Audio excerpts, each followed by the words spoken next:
Oh yeah, did you sleep well real quick? Yeah, okay. We're already live.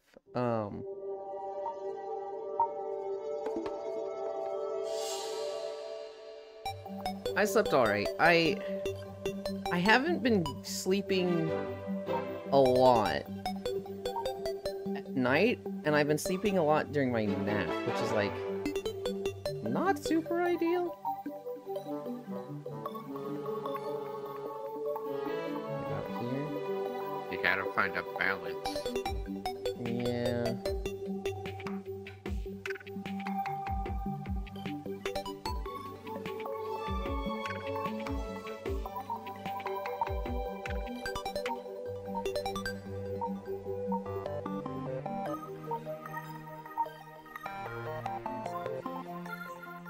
Okay.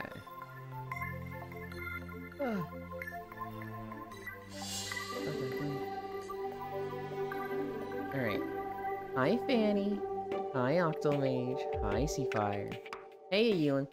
Did you say sleeping a lot during your nap isn't ideal? I did. I'm still gonna do it. But yes. Hi, Measter. Hi, Glowball. Leyland. I can't believe Ewan is late. 9 a.m. Ewan is live. I'm not...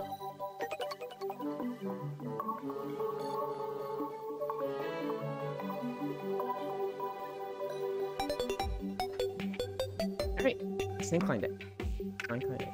Thank you, Measter. 12 months. Tier 1 to Icy Fire. Yeah. Do I have this music like super loud or something? Not really. Is that max? I don't know, actually. I would assume it is. I would assume you can't do more than 12 months at a time. He was precisely on time this time. Say that to him if you want him to brag. Oh, he knows, Fanny. 12 was max? Okay. I missed Toss Short People Day yesterday. Yeah. You know what was great? Oh, Max Incline. Well, okay. Technically, I think 8. I think 8 gift subs is what we need for Max Incline now. 12 is far above max, but Matthews was like, 12 is... Jesus. I have changed that so many times. I keep being like, do this alert, and it just doesn't want to. We should have tossed you. I missed Toss Short People Day yesterday. You know what was crazy? I didn't see Toss Short People Day. That wasn't, like, outlined in my holidays. So this is safe then. What the fuck? We should have tossed you. Yes, 12 would max it. Oh. I should do this before anything else happens. And you know, before I forget, I'm just going to press it on the treadmill as well.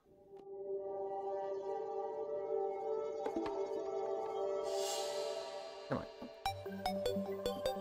God, okay.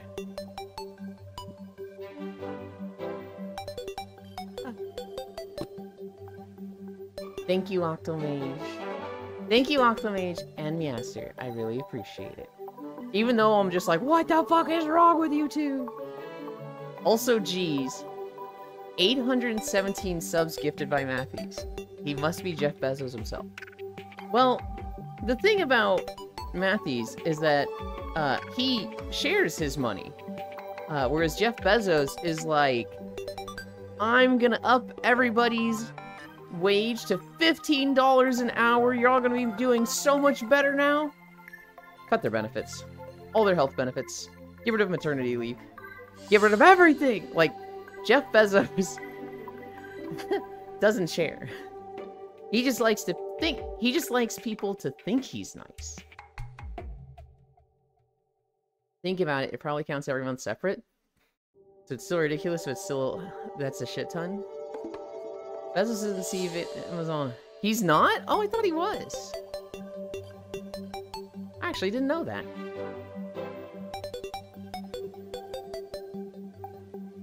When did that happen? He, yeah, the 15 minimum wage, which slashed their benefits, was a couple years ago. I don't know what he's done recently, other than every now and then you hear him say something like, we should colonize Mars. We should do indentured servitude.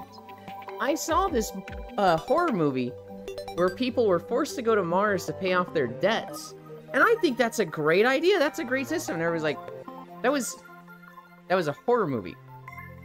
That was like a whole sci-fi about anti-capitalism and how awful it would be to, like, force people into extremely dangerous situations with the debt they're born into. Can you not say that's a great idea? He's manipulative, like every other billionaire. Am I how the turns of tables? Yeah, basically.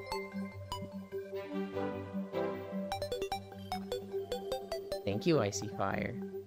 Lord Badman 86. February of 21, he stepped down? Oh my god, that was ages ago.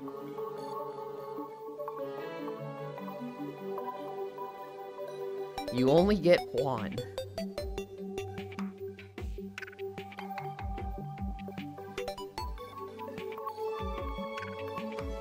But he's still executive chairman of the board, though? I see. Yeah, I figured he was still making money from it, because he constantly is just up there on the rich dudes list.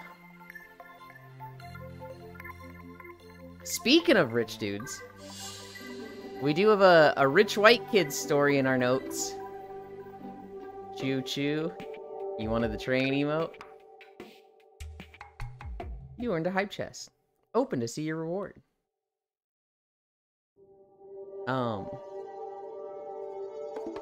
This one. Not take rich dudes bad. Come here. Come here! I don't know why I yell at you like that. I think I have a lot of adrenaline right now, because I'm like, what the fuck? We haven't even started, we have incline. It's not a hot take at all. I love how the hype trains got turned into loot boxes now. I loved it. Yeah. Before it was like, oh, you get that emote? I don't really want it. Having it as a loot box is kind of fun.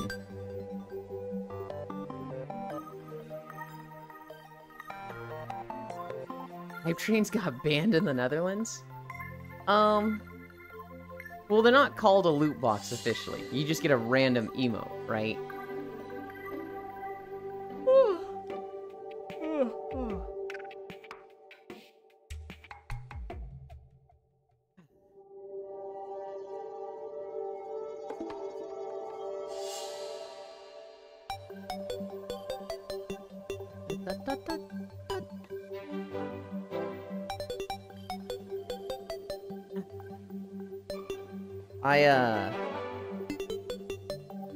I don't know, that'd be like...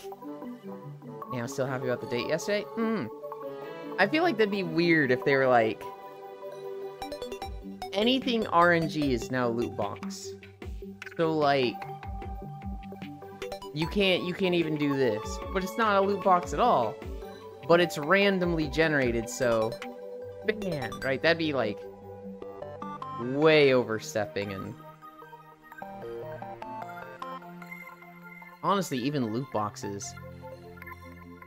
Loot boxes can be okay. It gets shitty when their prices are bad. But loot boxes on cosmetics like they were in Overwatch was honestly not a bad system.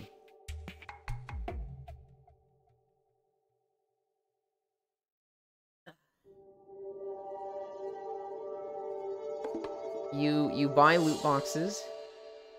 You get random skins. As you get more, you pretty much get what you want because it starts being like, oh, I'm getting duplicates, so I'm getting the currency. Hi, North Prince. Chat, do this.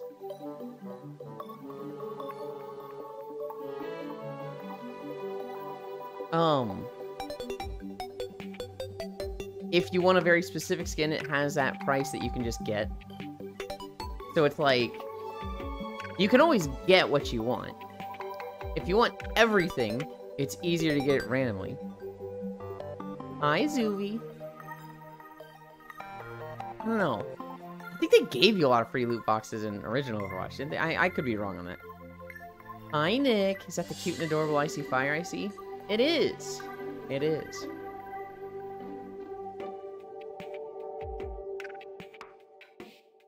Oh, what was Zuby saying yesterday? Oh yeah, Zuby's like permanently damaged. He can't see blue without thinking of OnlyFans now. He's like, Mr. Koyo, please. You cannot say the color blue because I watch Yuland and I just think of blue Twitch now. Please do not use this color.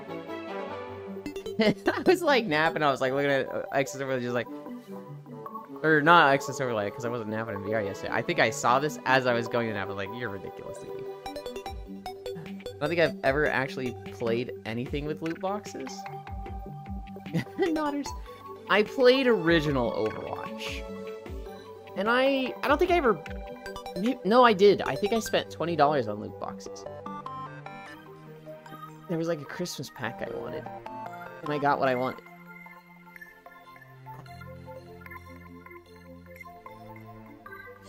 You better take responsibility. What does it mean to take responsibility for you thinking of Blue Twitch? Does that mean like I have to send you specific things? Like you have to get your own special content? I don't know, Zuby. That's a little... I wouldn't expect that from you. I used to be so innocent. Hi, Pixel. Oh god, hang on.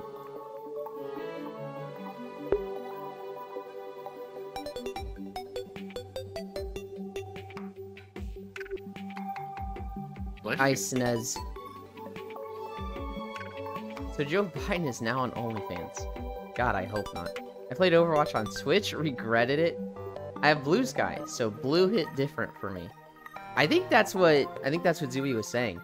They were talking about Blue Sky, and Zuby's like, "Oh, it's a porn site. It's got blue in the name." Hoi hoi, Yellow Pixel. You should do special content from me, for me. Then I befriended you. Alright, Zuby, anyway, good morning. Oh, yeah, see. Where was I? We did cami stretch. We're at squats.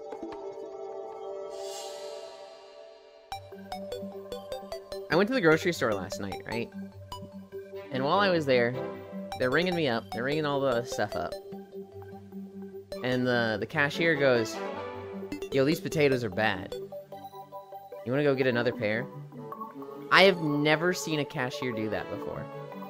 I have never, like, been warned, this item you're buying is past expiration date. Do you want to go get, like, a different one? And I'm sitting there like, surely that's happened before. I know it's happened before. I've, you know, looked this up and like, oh shit, this is expired. Oops. I've never had a cashier, like, catch that, though, and warn me. Real human cashier moment. You were easy to find on there.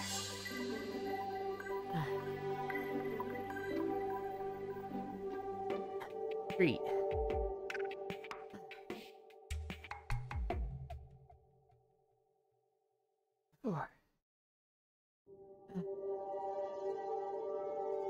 Onio, my totally hard to guess account was found. Is it on Overwatch or Blue Twitch? Huh? You'll never find my account. My accounts are... Oh, on Twitter. My accounts are always easy to find. On Twitter, I'm like Ewan9, because obviously I was really late to Twitter, but...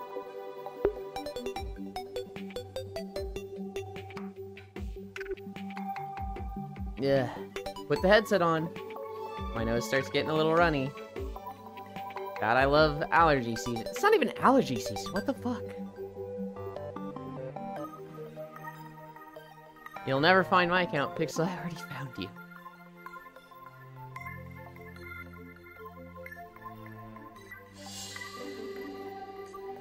And people tag me and stuff on Twitter now and then. Spacefish will tag me a lot. If I raid Jack, he'll tag me, you know, thank you for the raid. Someone else tags me a bit. Media has tagged me once or twice. Also, Blue Sky, not Twitter. On Blue Sky, I've got the OG Ewan. Haven't logged in 4 months because I'm locked out. People have just been like, oh yeah, at them on Twitter. Or call them. I'm like, okay.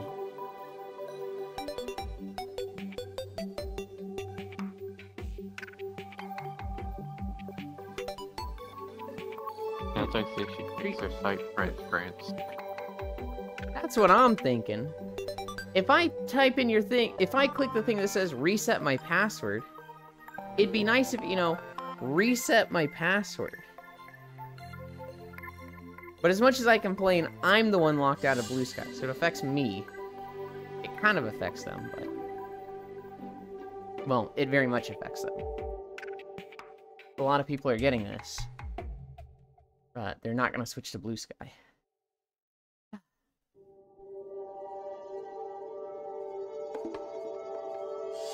$16:30 start, $19:30 end.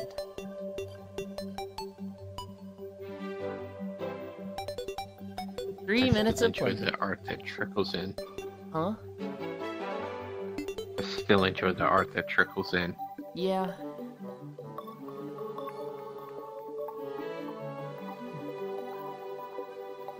You know, it's funny. Twitter recently made it so that, their AI can scrub all of Twitter, and you are signing off consent on that. So their AI can learn from anything on Twitter. And all the artists were like, yeah, fuck that. We're going to Blue Sky.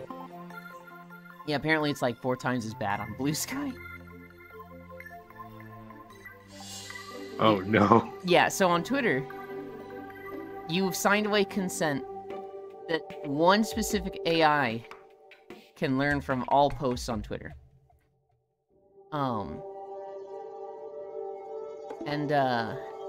It is straight. On Blue Sky, you signed off in the terms of service that there's like 4 different AI that can learn from your art. Elon, maybe Blue Sky will be your temporary substitute to Blue Twitch? Well, so, Blue Twitch, the problem isn't the website. I can sign up for that, no problem. The problem is, my parents are here.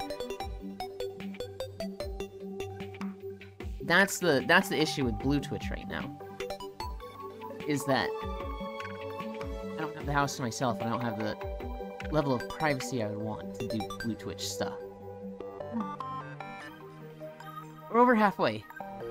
We're at 18, 13, 14, 15. We're to 1930.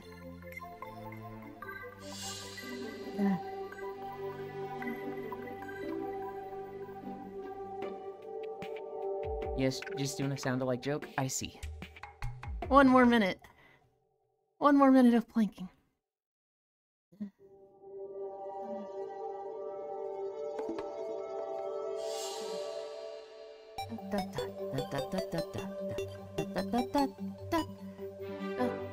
I haven't played Terraria in like a year or 2.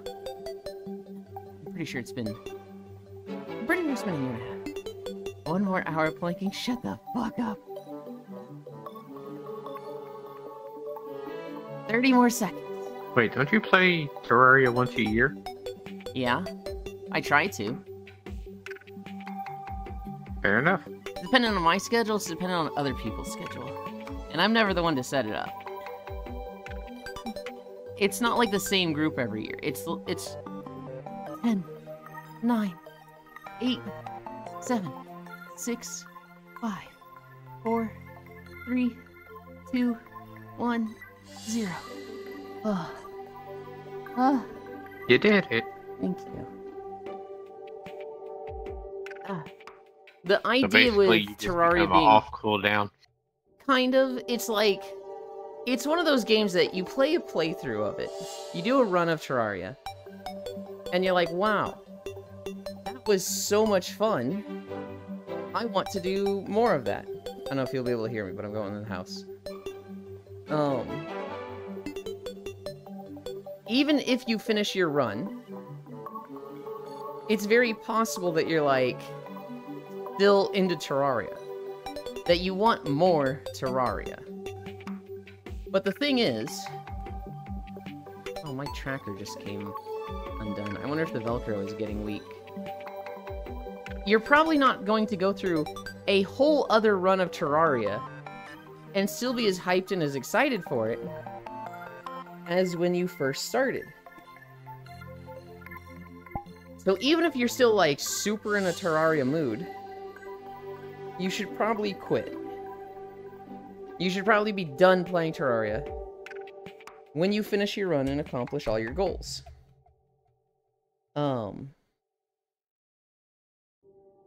Because it's only, like, you're only gonna play a little bit longer before you get burnt out.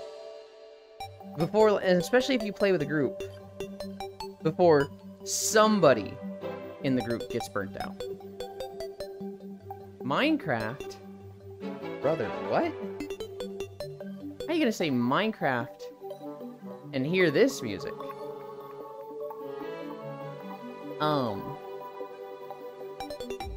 God, I literally just tripped getting up on the treadmill because it's so high.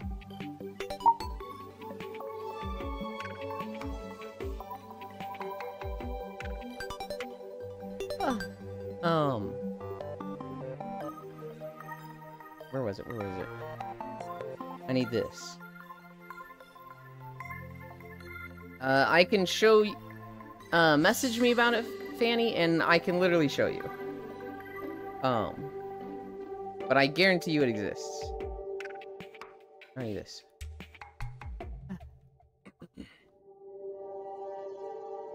Know the world, dummy?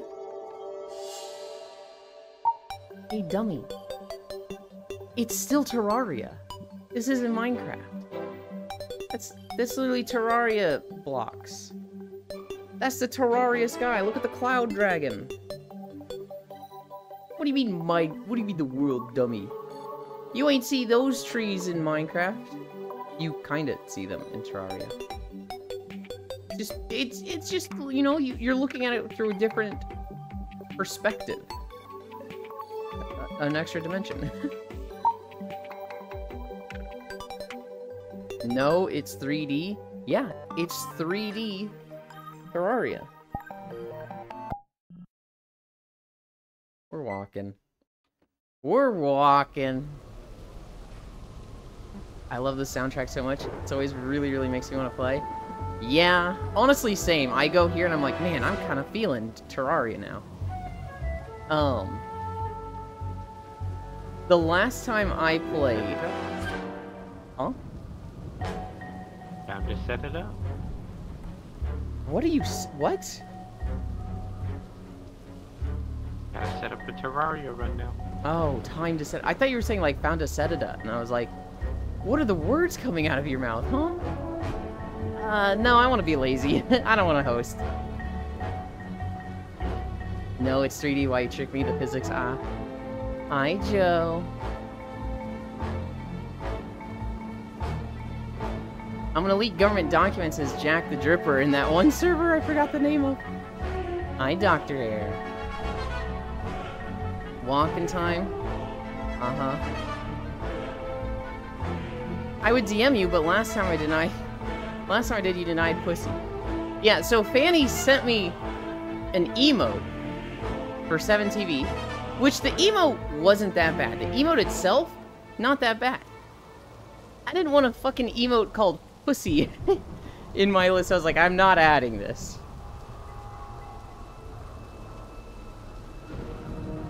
If that was set up just for today, last time I DM'd you, you denied pussy. God damn it.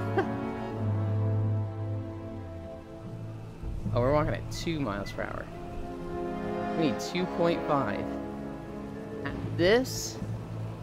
No, I wouldn't deny you, pussy. I would because I don't have any. But I'd give it if I had it. Oh my god, that's so lewd.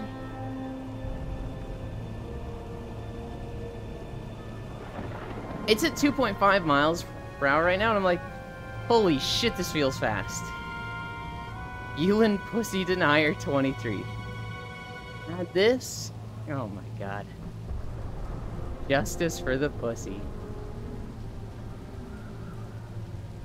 I can't believe you guys.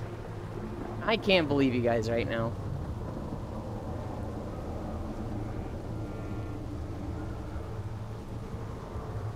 I could use a drink.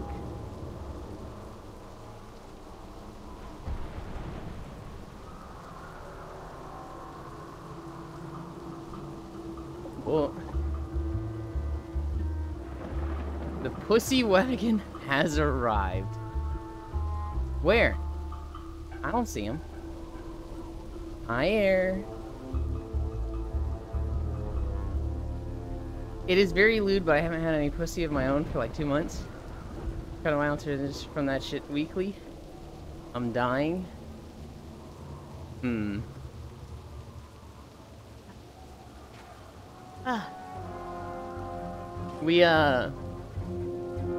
Logitech is here, right? I can talk about WoW stuff.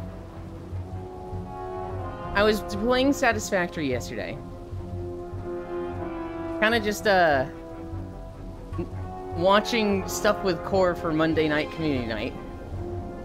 And then, I get a message from Nixor, and he's like, hey, you want to do WoW stuff? You want to do Queen Anstrecht attempts? And I was like, yeah, sure, I'm not doing anything. So I get on WoW. There's like 15 people in the Discord already. And they're all like, I can't believe Nyx forgot to tell Yuland. I can't believe he forgot our literal main tank. And Nyx is like, look, I'm sorry. Apparently for the past like 3 days, they've been planning to go back to the raid on Monday. And just, nobody told me.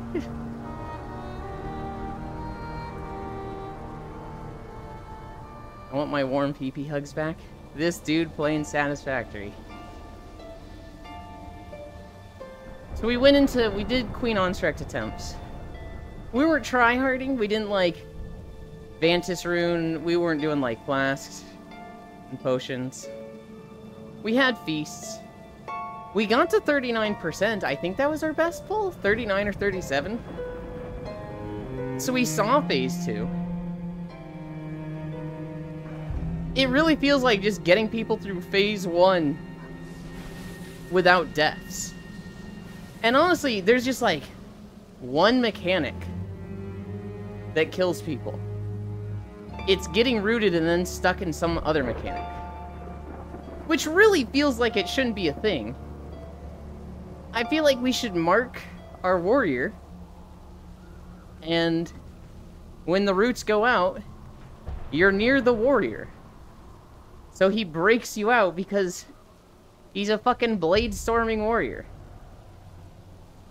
But 5 times these goes workies. Bye, Doctor. I hope it goes fast. Anytime I'm like, hey guys, be near the warrior. Do we want to put a mark on the warrior? People kind of just aren't. So I don't know. And every time you say Nixor, I think of the VTuber artist. By Dr. Ewo. It's N-I-E-X-W-A-R. Niex War. He shows up in chat now and then. Is the music too loud? Somebody tell me if the music is good. You know what? I actually don't have to ask that. Because Zuby would have told me if it was loud. Ah.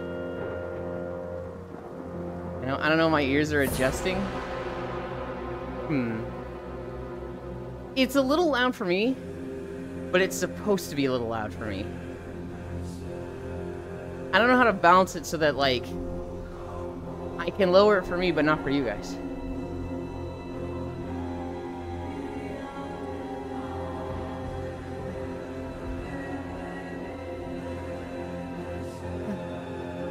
Also, I think I found the thing Elon was referring to about AI in Blue Sky.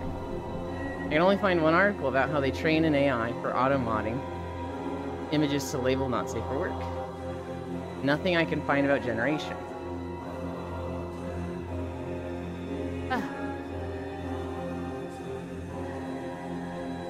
That is an interesting thought. I don't think I'd taken that into consideration. I know that when you use Blue Sky, you're consenting to have them, for your stuff to be scrubbed for 4 different AI. Maybe a little louder than usual. Not too loud currently. Other than Voicemeeter, you can probably use a post-output amplifier mixer. There's no way in hell you could get me to use Voicemeeter. I hate Voicemeeter so much. And you wanna know why? Because every single person that I know that has problems with Discord, or Static, or OBS, it always goes back to Voicemeeter. And so I'm just of the opinion, it's like, if all this thing does is cause problems, why the fuck do people use it? It's just always problematic. Thing's ass. Because most people don't know what it do?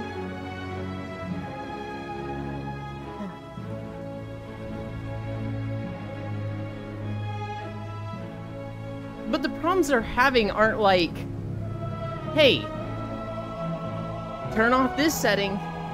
It's like, it adds static. 4 different AI. I can only find the Automod AI Hive when looking through.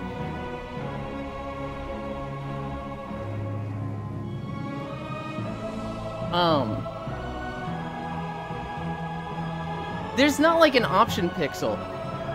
It's like, hey, static to my computer.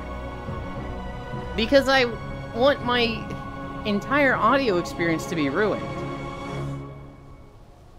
Like, nobody's doing that. My friend couldn't talk in VR chat last night. Ended up being Voicemeeter somehow. It's always Voicemeter. I feel like for Spacefish and Foss, I think they both use voice. Well, I'm not sure on that. I know Cord has had problems with it in the past. It's just like, I have never had the problems that other people have had, and it always comes down to Voicemeeter.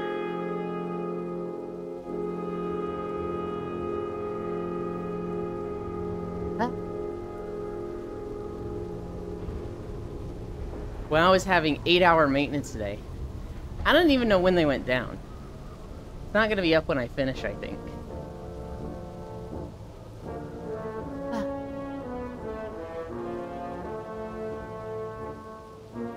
This was funny.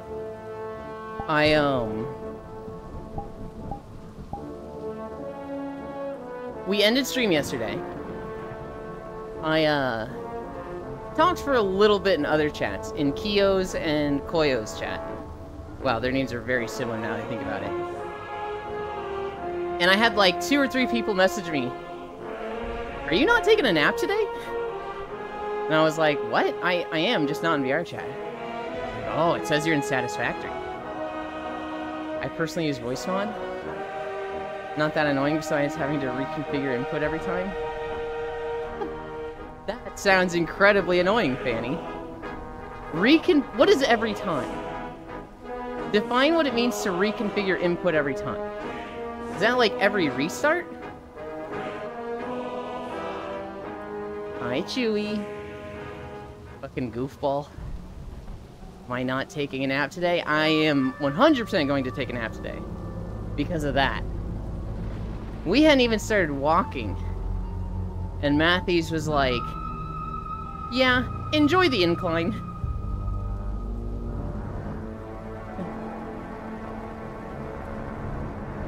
I don't even think Matthews is here right now.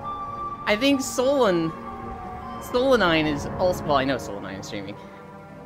And so, he's giving her attention. Because she doesn't stream super often. She doesn't stream as much as she should. Every restart, I just have it select what device to take as input. Just the drop-down menu? Okay. For settings, that's not too hard to reconfigure. That's not super, super annoying. That's still annoying. Every restart, though, is pretty common. I have to reformat my... Not reformat. I have to restart my PC, like, every single morning. And if I don't, typically things get laggier and, like, don't work as well during stream. But that's a me thing. That's a, like, haven't reformatted in 5 years. Huh? We're at 0.5 miles. This zone, I don't know if I really liked this zone, although it was cool. But the raid attached to the content with this patch, this might be the best raid in WoW. Throne of Thunder might be like peak WoW rating. The main annoyance is I sometimes forget to do it before hopping into voice chat. Yeah? Yeah, I mean, I'd imagine so. Then Matthews is probably giving Solanine attention now. Yep. Oh, he's actually... So yes, he was. I'm looking at her chat right now. And his last 2 messages were, gotta go to work, have a good stream, Sol, love you. What? He didn't say I love you to me when he went to work. And he also says, Sol, I love you. But rocks don't appear out of nowhere. That's not how rocks work.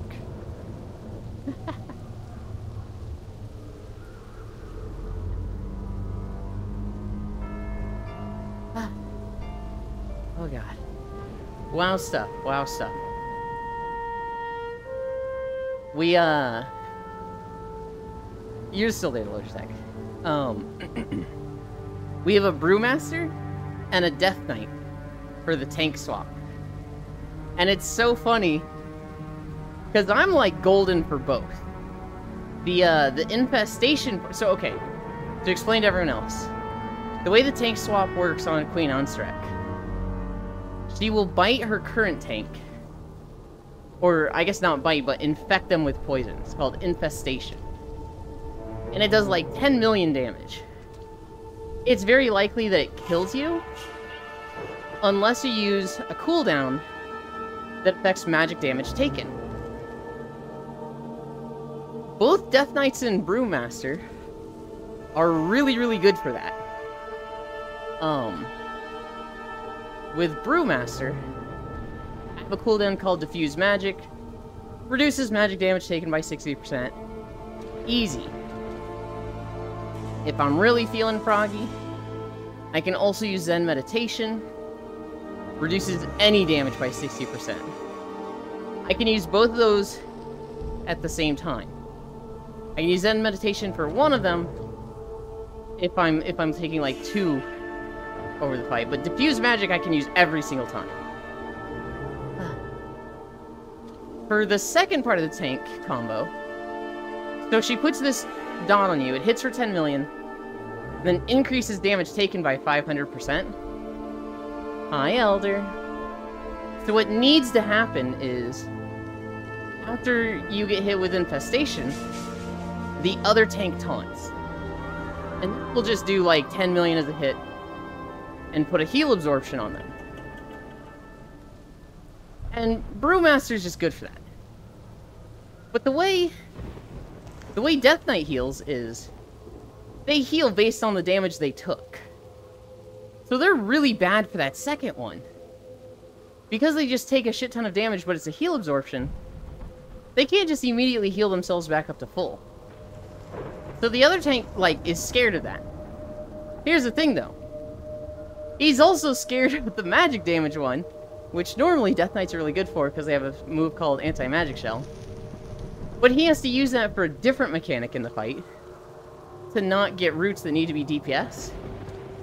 So, like, the really good dealing with magic damage move that Death Knight tanks have, he can't use for the magic damage. And it's just like, uh-oh. So my class is just good for both of them. I'm fine. And then the other tank is like, bro, this boss sucks. Uh-oh, Stinky. God. When that came out, we were so annoying with it. Boyle and I specifically just said that constantly. We just constantly said, uh-oh, Stinky. And there was a friend of ours that really hated it. Which, I say friend lightly.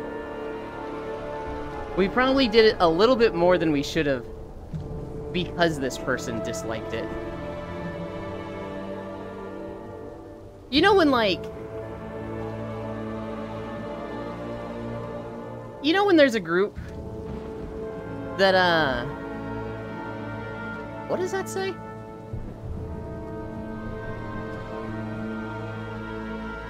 I can't read what that says. You're Stinky? Okay. You know when there's a group, and there's somebody in the group that is just a little annoying and pushes everyone's buttons, and then you find something that pushes their button, and you're just like, well, I'm gonna fucking push the shit out of this thing. I'm gonna push the shit out of this button! Yeah, we did that. You can never let anyone know what bothers you. Look, if you're the type of person that's overly nice and everyone loves, you can let people know what bothers you because they will have your back. They will, like, go out of their way to protect you from it. Like Senril? I know things that bother Senril, and I never want to bother him with them. In fact, if I see them, I would say to somebody like, hey, don't do that. Because everybody loves fucking Senril. Senril's so nice. But if you're the type of person that goes out of your way to be annoying to people, oh man. When the opportunity for it to come back to you comes around, yeah, it is going to come back around.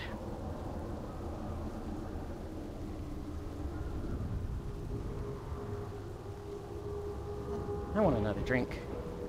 Ah.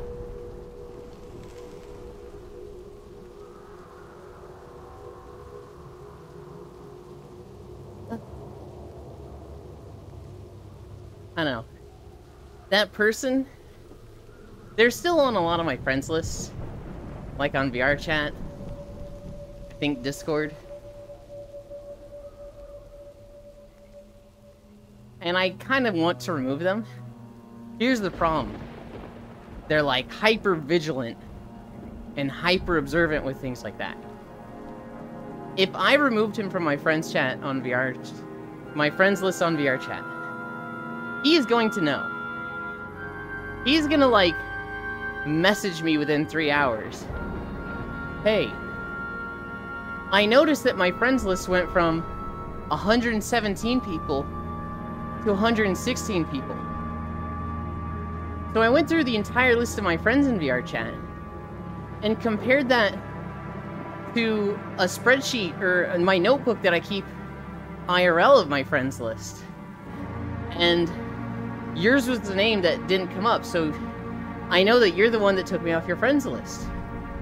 What gives? Why don't you want to be friends anymore? And it's like, dude, are you serious? 100% he would do that. I had a moment with this guy. Oh my god.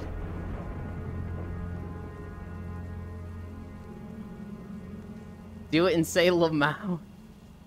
So, this guy, a friend of ours, a mutual friend of ours, made a VR chat map for them as a gift. It's this really big, like 500 megabyte sized map. It was one of the most, like, amazing birthday gifts I've ever seen. And this person loves to give people tours of this map that was made for them. And so, I was watching a streamer, who is another mutual friend, and he's getting the tour of the map. And I'm in chat watching. I've been on the tour like 3 times before. I know the stuff that's coming up. And we were talking about, I don't know. I think we were talking about Lion King. And I was mentioning how, you know, I thought at the time, I think the friend that I'm complaining about now was like, you have to watch Lion King. It's the best movie ever. And I was like, it's not the best movie ever. It's literally Hamlet. It's okay. But, you know, it actually has, you know, a bit of drama because people think it stole from Kimba the White Lion. At the time I did. I have since, you know, it's been brought to my attention that no, it didn't. Just a bunch of shitty YouTubers making it look like Disney stole from Kimba. Hi, Kumi.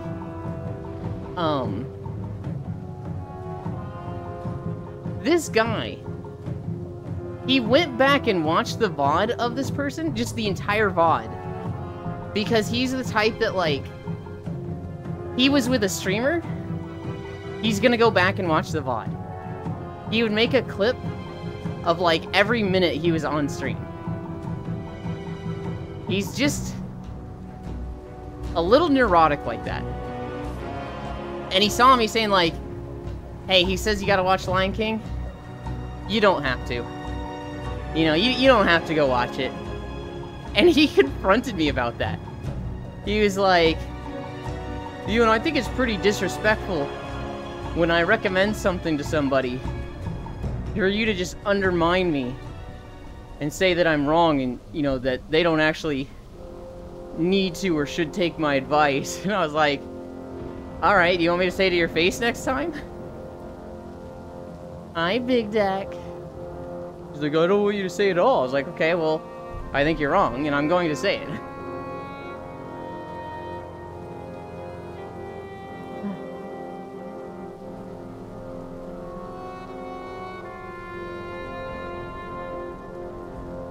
I said I was gonna work on... Hi, Riddle.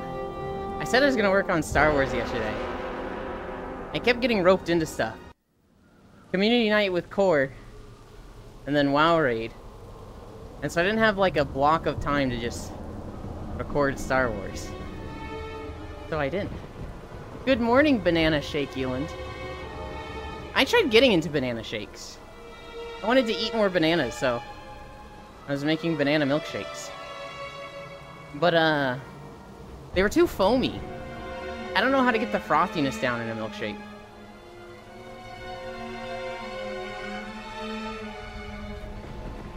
Ah. Wait, will you hand out head pats? Fuck, I missed the Core hangout? Yeah, well, okay, here's the thing, Icy Fire. You missed it, but this was a good week to miss. Because she watched part 2 of Parkour Civilization. Which I missed most of. Because I was cleaning the basement and went to the grocery store. And so I came in for, like, the second half of it. And even then, don't tell her this, but I had it muted. Octomage. No pets. Only hugs. The fields.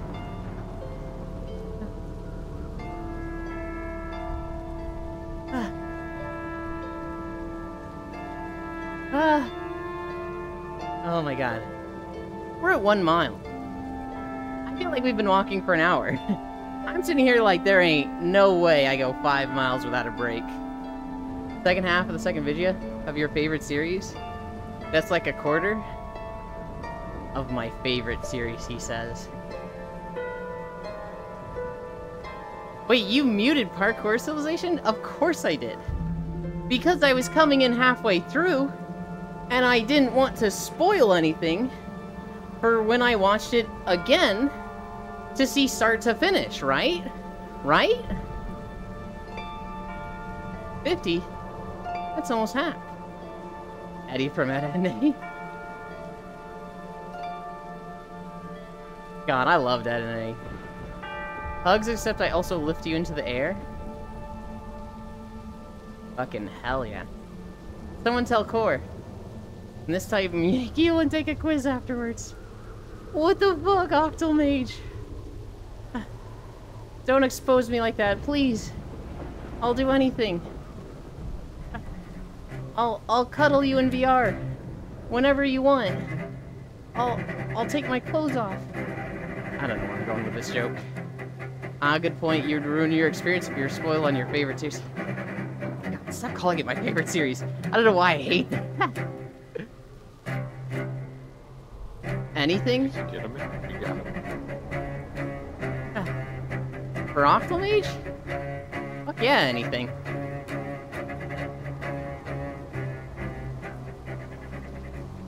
Oh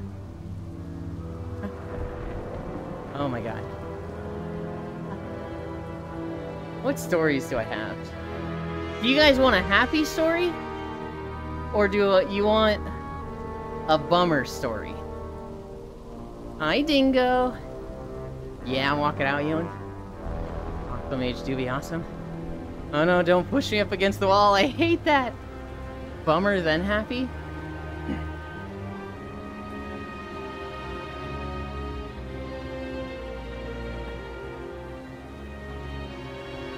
Actually don't have too many bummer stories. The big news story from yesterday is that, the MAGA kids, got busted. So these two kids, these two rich white kids, they were going around... Hi, Monkey Monkey Monk. They were going around stealing all of the Tim Walz signs, or the Harris Walz signs. So if you were a Democrat, and you had in your front yard a sign that said, vote for Harris Walz, these kids were gonna take it. They were just taking the signs and putting them in their trunk. Well, this one guy, his sign had been taken like 2 or 3 times. So he said, fuck it. And he put an air tag on the sign. And so they steal the sign. They don't see the air tag. He tracks it to their house. And he shows up and he's like, hey, we had a sign in our front yard. And now it's in your truck. We'd like our sign back. And they're like, what? No. And they're like, yeah, go ahead and open your truck. You know, you're stealing. The kid's mom comes out. Kid's mom is like, what's going on? They're like, well, your kid's been going around stealing Harris Walz signs. And she's like, why are you doing this? They're like, I don't know, people have been making, like, videos where they just have a bunch of signs and they, like, cover the inside of their room with them or something. We're doing TikTok video. And, like, in a lot of the comments, she was just like, you know, a lot of the comments were trying to paint her as the villain, too. That she's like, oh, she didn't care. She, just threw the sign on the ground and was like, just get over it, here's your sign.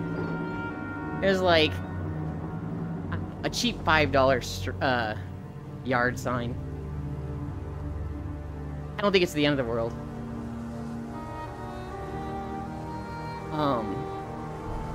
I think she was more just, like, distraught in the moment of, like, why the fuck is my kid stealing signs? Both. I see it's the right idea. Hi, Monkey. Hi, Fire Mage. Octomage. Hi, Fire Mage. Monkey. My Monkey Monk. Is there a priest in this chat room? I hope not. How do you miss it? I don't... My understanding of AirTags is that they're not that small. But, like... I think when you're just grabbing a sign, when you're literally stealing, you're not sitting there like... Let me check to make sure it has no AirTags. You're not thinking about that, and you're probably just grabbing it, throwing it in your trunk as fast as you can, and then driving off. Right? They probably just didn't think to check for an AirTag, and we're thinking, we gotta get out of here as fast as possible, because they know they're stealing. They're the size of a quarter or 2-quarter stacked? Oh yeah, that'd be easy to miss then. I thought it was more like a small hockey puck.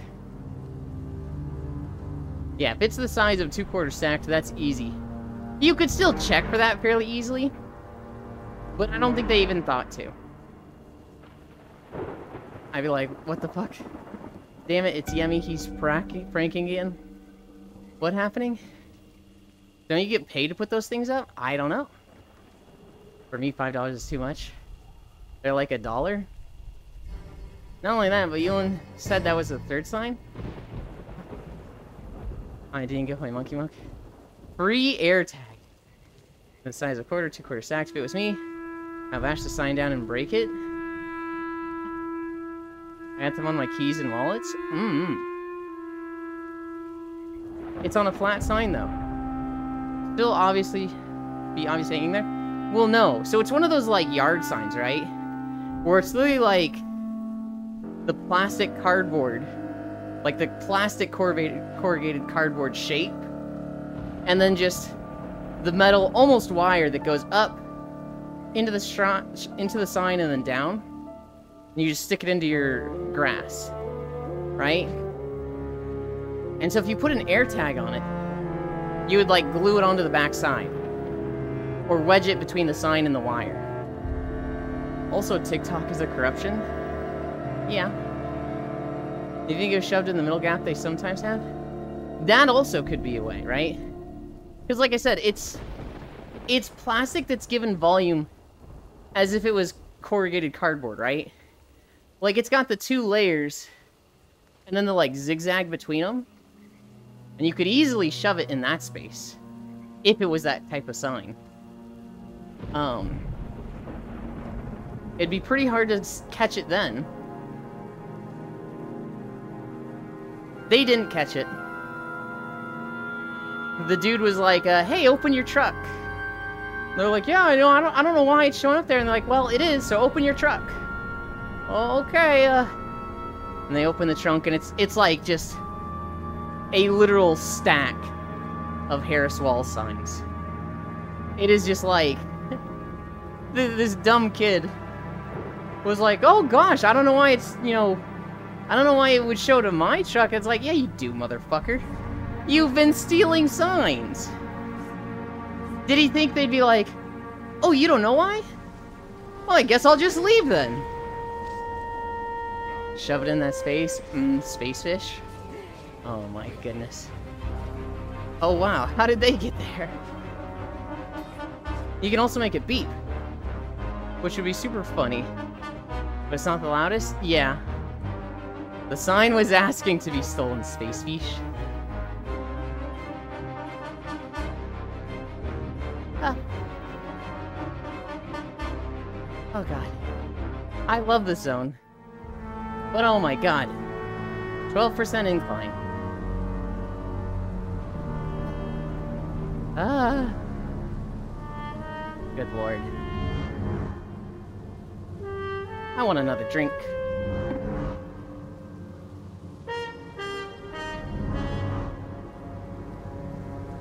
What the fuck? This channel has no Frankerface Z channel emotes. This channel has no better Twitch TV channel emotes. 7 TV channel emotes reloaded. You're doing great, Ewan. Thank you. The only thing you love more than 12 incline is planking? You know what I thought you were gonna say, Icy Fire Mage? I thought you were gonna say the only thing you love more than 12 incline is 12 inches. That's just where my mind went. No, I don't think I love either of those things.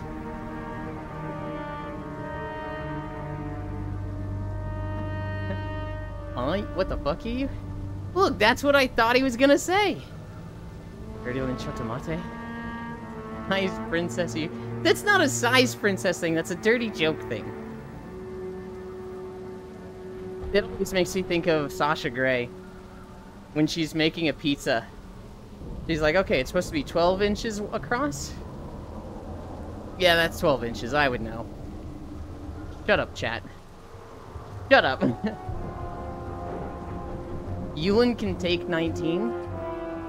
I can take about 9. 8 to 9 and then I hit the wall. Can you take 12 inch? No. No, I can't. Make suggestive jokes from time to time. But I'm not as bad as a few people here. That wasn't even that bad or suggestive of a joke. That's just a haha 12 inches. Wait, what? What are you saying wait what to?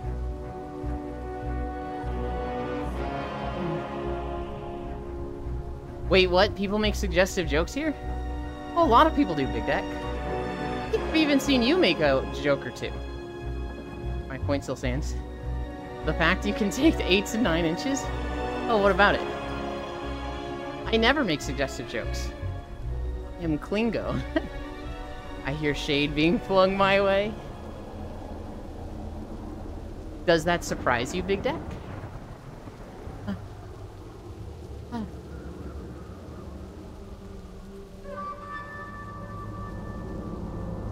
Riddle is Big Deck now? No. No, I think when you were saying I make suggested jokes, but I'm not as bad as a few people here, I think Riddle's like, oh, so you're talking about me. It caught me off guard for a bit.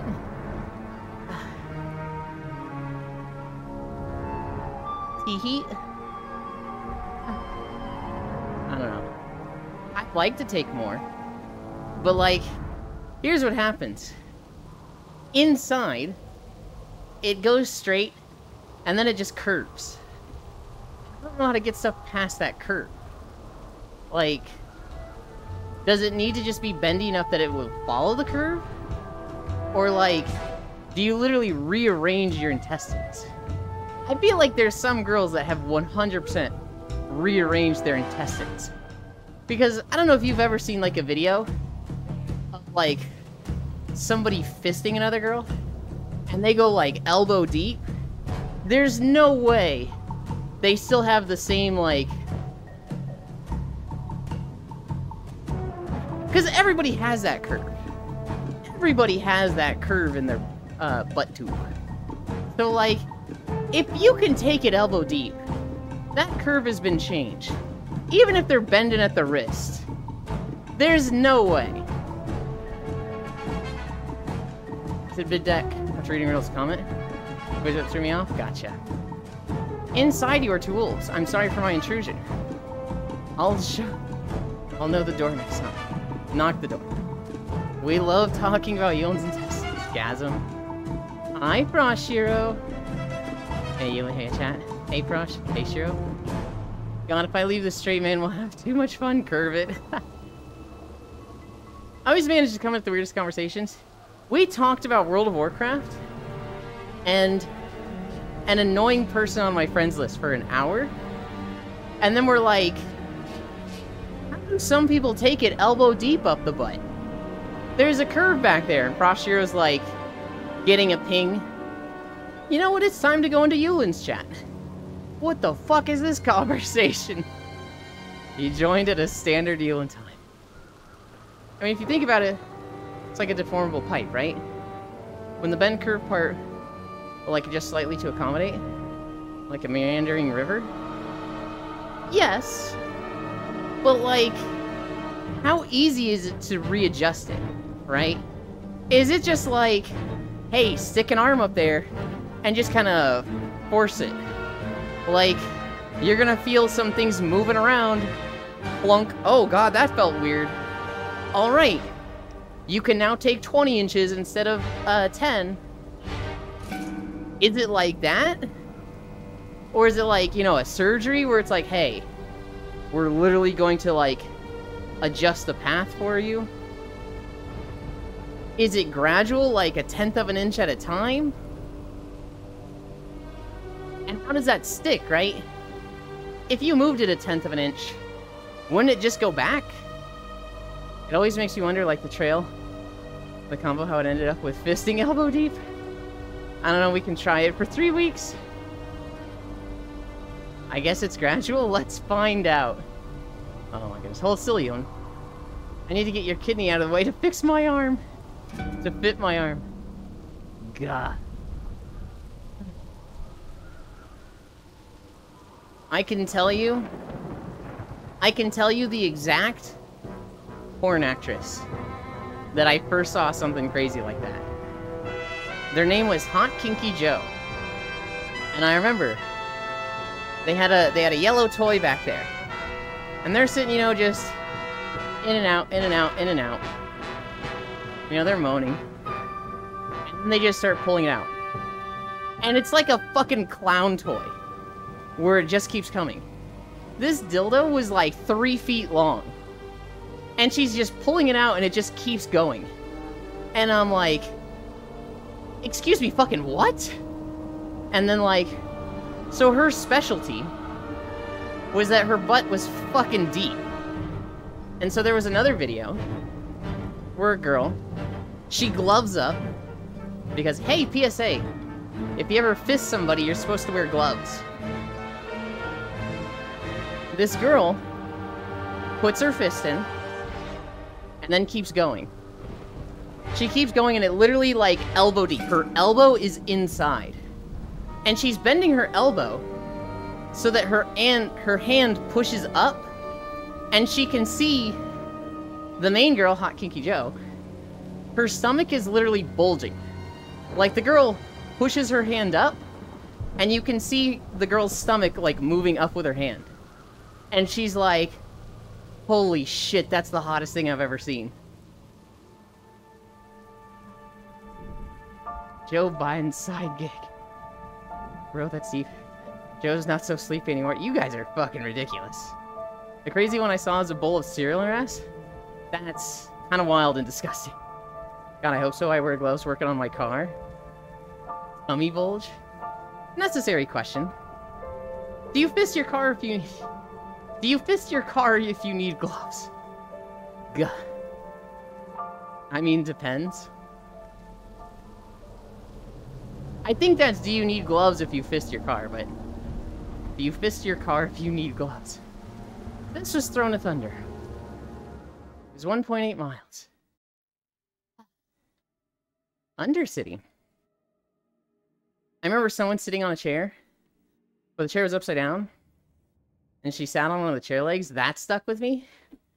That's wild. I never saw this video, but I remember a friend telling me that a girl pulled a Little League bat, like a baseball bat, out of their friend. So imagine like a 1.5 foot long bat you would buy for your kid that's like playing t-ball.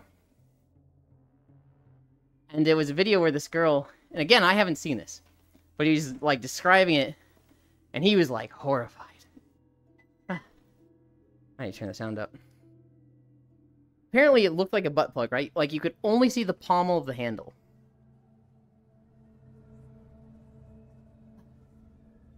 Still can't really hear much of the video. You could only see the pommel of the handle. And then her friend just pulled it out, and it was a whole fucking Little League baseball bat. Just give it to your far raw? What? Woohoo! 1.8 miles. You're doing great, Yulin. Thank you. You're like going to clean inside deep into the engine bay to clear debris, or like the gutter place of the windshield. Or like that weird gutter place in the trunk. Honestly, tummy bulge is by far the hottest part about fucking... Yulin sure loves looking at extreme insertion. Hi, Pop-Tarts. Imagine fighting zombie with her quick grab the bat. I don't know. I'm like fucking damaged by the fact that I haven't had many real relationships. So if I'm looking at porn, I'm looking at like animated or just like hentai. I very rarely find myself looking at real porn. Every now and then it happens. Every now and then I go into like the real porn category. There's a few tags that I really like, but you don't see them that often in real porn. Think hentai is more palatable? Yeah. I prefer radical insertion. Yulin had never seen the baseball bat video. What are these tags? Non-real relationship having Yulin. Just be in one with me. Hi, Kiark. Vanilla fan Yulin. Well, it's the opposite of vanilla. If I see just like one guy, one girl, and they're just going through the poses, so missionary, then doggy, then he grabs one of her legs and puts it over his shoulder, I'm just like, this is boring. This is like, yeah, whatever. Maybe she's crazy hot. Sure. But I'm just like, whatever. Now, if it's real porn, there's some tags that I'm like, whoa. One of them is like, okay. So there were these, I don't know if they still do these, But I remember a while ago there were these like Czech gangbang parties. And it was like just a room full of people fucking. Those were kind of great. Oh yeah, I've seen those. Also, I've literally just been desensitized. Oh god, I know what you're talking about. There's a few tags that like... So free use? Or public use? I like those tags. And you never see those in real porn. Because that's like... You know... That's like two, like, categories that for real porn, I guess is like an endeavor to combine. You know? Having a girl, like, bound up in, like, stocks. You know, in the board with her hands, restrained and her head through the thing. You don't see that often in real porn. And then seeing that with, like, more than one guy, you don't see that often. Or, like, through wall stuff.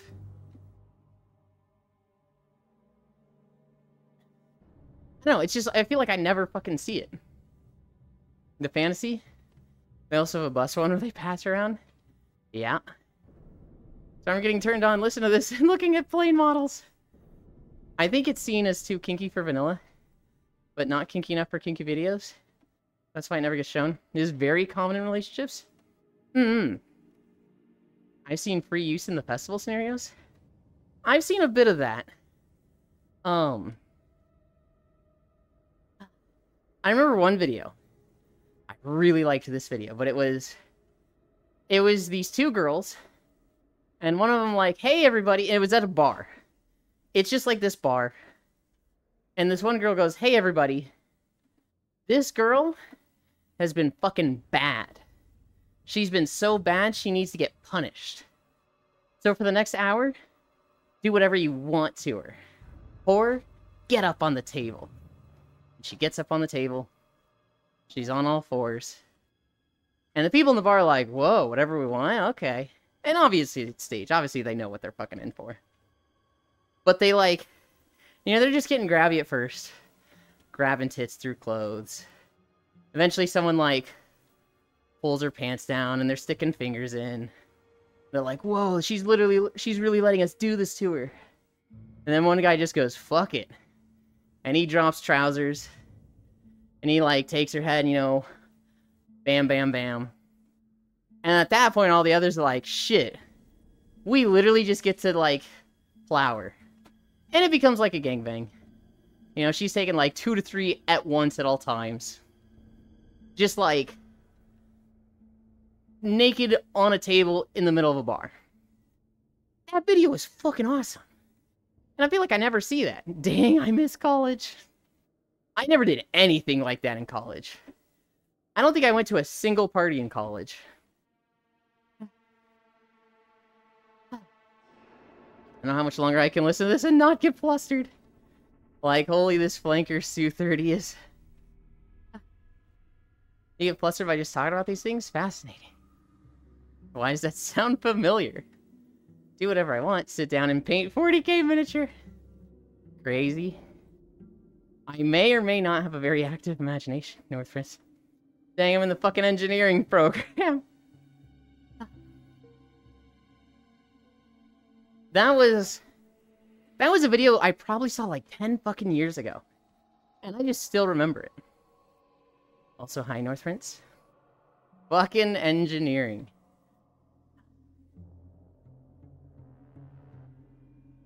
To be fair, I have an active imagination. I don't self-insert into those usually. Unless it's someone I romantically like. I always self-insert. I see a femboy, I self-insert. I see a girl, I self-insert. If I just like... In like any porn I see, I imagine myself in that situation. You must have thigh highs in that case. That's programming, not engineering. Hi, Riddle. Sex less engineering? That's computer science, even self-cess? Yeah. Hi, Sunny Pop-Tarts. Now I want a Pop-Tart. You would not like the goblin porn then? What makes you think I wouldn't like it, Big Deck? Because to me, that's just gangbang slash, like, free use. Slash, like, slave play. Oh my god. Thank you, Octal. Euland is the goblin? No, I am not the fucking goblin. Oh, hi, Octal. Oh, that's fair. Some people are uncomfortable with it. For sure. Some people are like, ew, that's monster porn, right? Ugh. But, like... I don't know. I wouldn't like the reality of it, right? I wouldn't want to be one of the girls in Goblin Slayer. Where, you know, all the guys in my party just got killed. And I'm in a dirty cave with goblins that probably smell really bad and chain me to the wall. That's, It's the fantasy of the, like, sex slave that's nice. The reality of it, I recognize, is fucking awful. Ewan wants to be the goblin toy? Yeah. Free use, Ewan. To be fair, as an unbiased, non-furry, non-monster lover, some monster girls are fucking hot. Some monster girls are like, the monster parts are just tacked on. Like cat girls? That's just a cat ear and cat tail just literally tacked on. That's a human. Kinky. You get it. Once you start getting, like, the entire skin is different, and the skeletal structure is different, that's when I see it as, like, an actual monster girl. Ewan wants to be the goblin toy? Yeah, for you, Ewan. Kinky, you get it. RP girl my go-to. RP girls are fucking cute. I don't think they really count as monster girls. They do. They do, but I look at that as, like, it's so monster girl light that if somebody was like, I'm into monster fucking. I'm into monster girls. My favorite is Harpy. I'm like, how much Harpy do we have on the scale? Is this, like, just wings on their back? You fucking poser. If they're, like, their arms are replaced by wings so they don't have hands, and they have talons and, like, the bird tail, I still wouldn't say that's enough, but I'm not gonna be that judgmental. Now, if we're talking, like, beak, feathers the whole way down, then I'm like, alright, that's a monster girl. Myrtle calling a bluff that actually doesn't exist. I never saw so much lie in one sentence.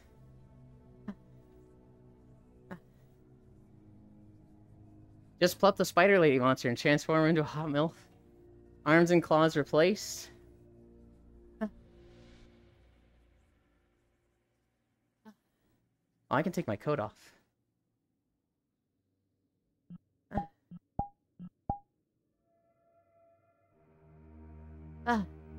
Honestly, any. I just want to feel the wings into eggs. You know what's really crazy? Even egg reprod works too. I think of eggs in Monster Girls, and I think of egg laying. And this is gonna be fucking crazy. Hi, honey. I think of a My Little Pony comic I saw, which, God, half of you are gonna be like, I'm sorry, what the fuck did Ewan just say? Hear me out. There is an artist called Atryl. A-T-R-Y-L. They draw very soft-looking pony girls. And there was one comic they did where the zebra pony ordered an egg. And so the mail service, which an employee of was the derpy horse, the one with the, like, eyes looking different directions. She flies up, because she's one of the winged horses. She flies up and she's like, hey, is this the right address for, you know, this egg one? And the zebra's like, yep. Egg, please. And she's like, okay. And it had been stuffed up her butt. And so she, like, lays the egg. And that was the the process for keeping it warm. And so it was like 4 or 5 panels of this horse, like, of this pony basically climaxing as she lays this giant fucking egg. And at the end of it, she's like fucking dizzy. And she's like, hopefully you're satisfied with our service, ma'am. I'll be going now. And the zebra horse is like, ah, yes, nice and warm.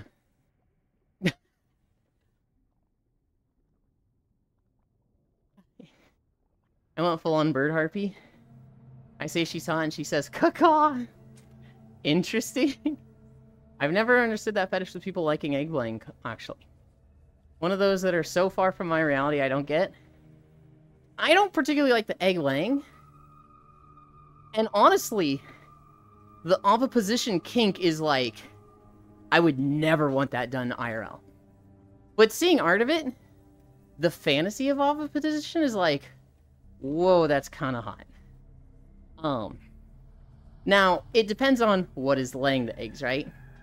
If it's a slime or a tentacle monster, fucking hell yeah. Oviposition is a top-tier kink in that case. If it's like a spider girl laying spiders in you, dear God, no, dear God, no, dear God, no, dear God, no, dear God, no. Oh yeah, I remember this art? Hell yeah, Pop-Tarts. Hello, fam. Egg laying? Sorry? Oh, you follow them on Twitter. I do. I knew you don't like egg. I used to follow them on DeviantArt. I don't think they posted stuff like that on DeviantArt. I'm pretty sure they had like a, hey, if you want to see the spicy version, go to this Instagram or Twitter page. But then DeviantArt fucking died, so. There's a disconnect between where you find aesthetically pleasing what you would want done to you. Maybe. Hi, Wrath. In a fantasy setting, I want it done. If it was like, let's say a slime. And they're just fucking, like, I feel the eggs going in and the stomach swelling. I'm fucking into that. If they're hatching as slimes that aren't gonna, like, eat me from the inside out. The moment it's like a spider girl laying eggs, and there's the, like, potential thought of, don't spiders eat their way out of the things they're laid into? Yeah, I don't want that. Ovipositors are freaking nuts. Oh yeah, the oviposition kink. Why not the spider girl? If the spider hatchlings just crawled their way out, okay. Fine. If I'm like... See, there's even like, I don't know. I'd have to literally see it like that to be okay with it. If I was with a spider girl, let's say monster girls were real, and a spider girl was like, I want to lay my eggs in you. I'd be like, hey, don't spiders usually bite the heads off their mate? Yeah, I want to know that that the eggs aren't going to eat their way out. And she's like, don't worry, they don't eat their way out. I'm like, I want confirmation, not from you. I'm sorry. I apologize if this is racist against spider girls. I don't want to be eaten from the inside out. Hi, Huntera. Greetings, Zealand. How about a slime that lays inside you? You become a slime? Why do you become a slime from that?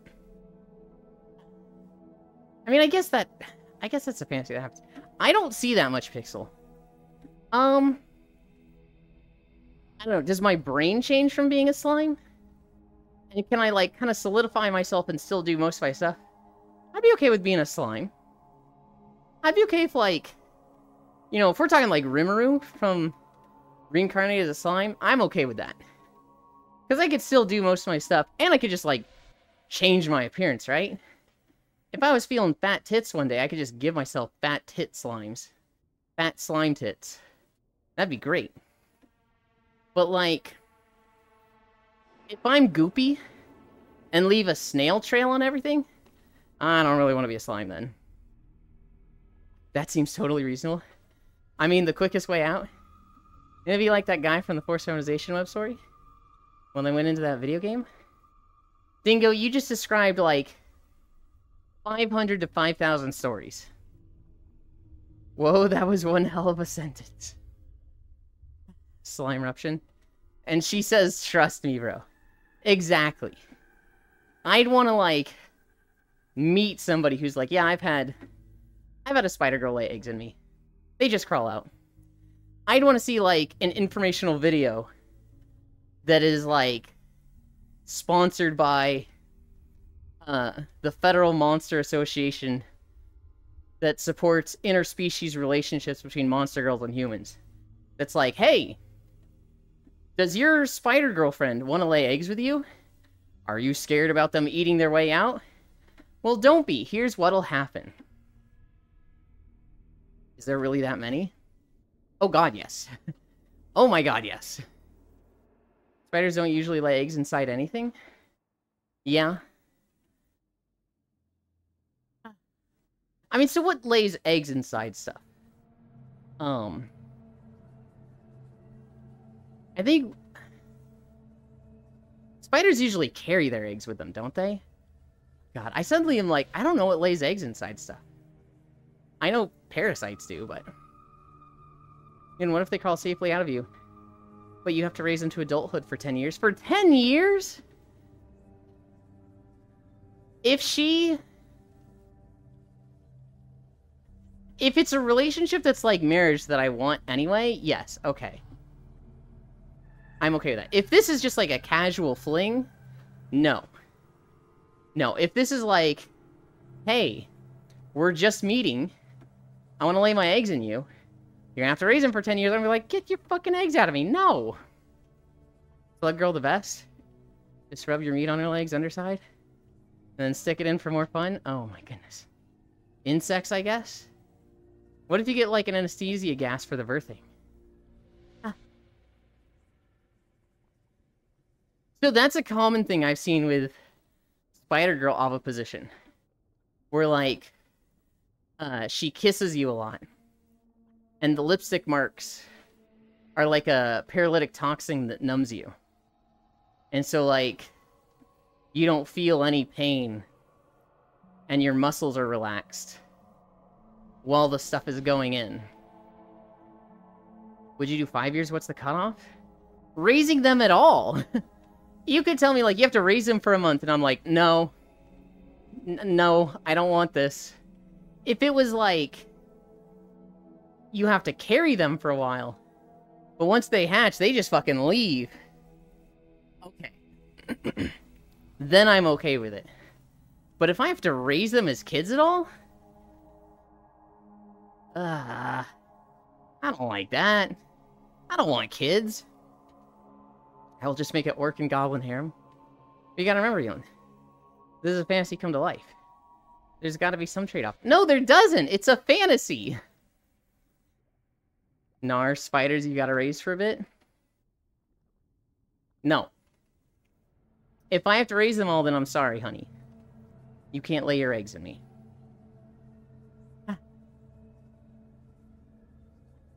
That's just the way it is.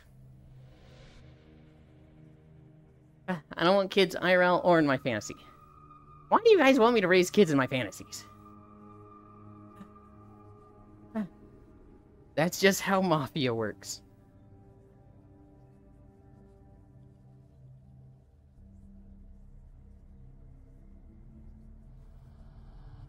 Does boy wife you? Look, I'll do the cleaning in the sexy French maid outfit. I'll do the cooking and get better at cooking for you. I'm not gonna be making, like, plain bean tortillas.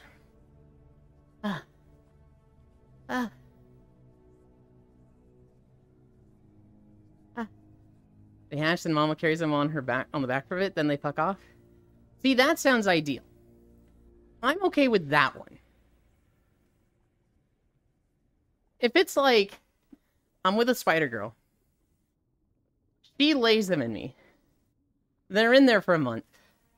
And then they hatch, and then she carries them on her back for a month. And then they kind of leave. And then she's like, alright, let's repeat the process. I'm okay with that. Narcilla lets their young take one item from their nest for them to start theirs. Huh. She'll put one egg in Yulin. And he won't know it and leave. You gotta make cricket tortillas for them? Damn, you're about to become a spider factory. If I don't actually have to worry about raising them, if the most I have to deal with is a month of just Mpreg, yeah, I'll be a spider factory. Here's the follow-up question. Do they come out as spiders? Or do they come out as, like, human-monster hybrids? Or human-spider-monster hybrids? Like, are they, like, tiny versions of her with the, like, human torso? Or are they just, like, straight-up spiders? Oh, Keelan. What if you don't have to raise them? Well, you have to attend all their school recitals and high school graduations. Here's the thing, Dingo. You never have to attend those. You can just not show up. So you are essentially the sack. Some people would say being pregnant is more annoying than raising. I guess they are hybrid. It'd be better if they're hybrid. That's fucked up, you. I'm glad you got it, Pixel. Oh my god, Ewan is bad dad.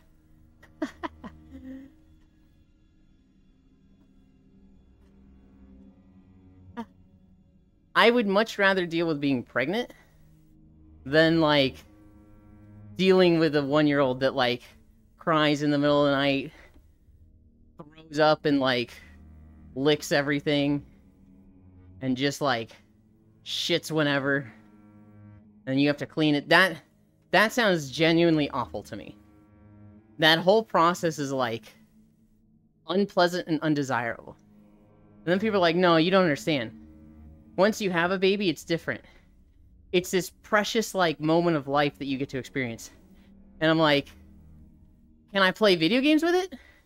Can I go go-karting with this 2-month-old thing? No. It's a lump of flesh that cries and shits and eats? Yeah, I don't find any joy in this. Entirely fucked up. They reserved a seat in the front and everything. But they don't change no matter the partner. Is that good too? If they don't change no matter the partner, is that good too? What do you mean by they don't change? I'm killing your Lala Barina. You cannot stop me. Please kill her. That is not... Okay. So there's monster girls and monster fuckers, right? Right now we're talking about monster girls. I'm not mating with a fucking spider. I'm not mating with, like, Shelob. Or whatever the spider is from fucking Harry Potter. Good lord. No. No. If it's a monster girl, like, I reincarnated as a slime in her final form. Or, you know, just the typical Arachne monster girl that's, like, centaur-like.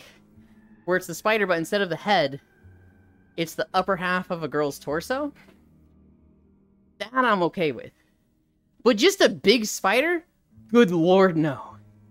I think I would fucking faint before I, like, could do anything with a giant spider like that. I have mild arachnophobia. It won't cry. It will stare at you with these beauty eyes and blink, each one on their own. Like they say how the mother is. Well, so typically with oviposition, they're not getting your genetic DNA at all. It would be like either a copy of them, or it would be, you know, half the mom, half whoever the father is. You're just like the surrogate mom. I imagine in most Monster Girl media, it's just a copy of the mom. I don't think there's any of my, like, genetic information there. Why the fuck not? Shelob from Harry Potter? What the fuck? No. Shelob is from Lord of the Rings. I forget the name of the big spider from Harry Potter. Oh no, a monster girl? Yeah. What if they're like chimera ants? And they are adults right away. But they just want you to tell them what to do for like a year? Well, then command 1 is, get out of my house. Aragog? I think that's his name. You're doing great, Elin. Aragog? The spider in Harry Potter was not a girl. Wait, was it? I thought it was a guy. It was Hagrid's spider that got too big, so we released it into the forest. So not the one from Lord of the Rings either? No, no, no. The one from Lord of the Rings doesn't even talk. I'm just saying, like, a big spider that's, like, that size. I'm not gonna be in a relationship with it and, like, have casual oviposition sex with it. Would you at least name them? Dingo, I've said, like, no to everything you've asked, and you keep being like, well, what about this? And it's like, no! No, dude!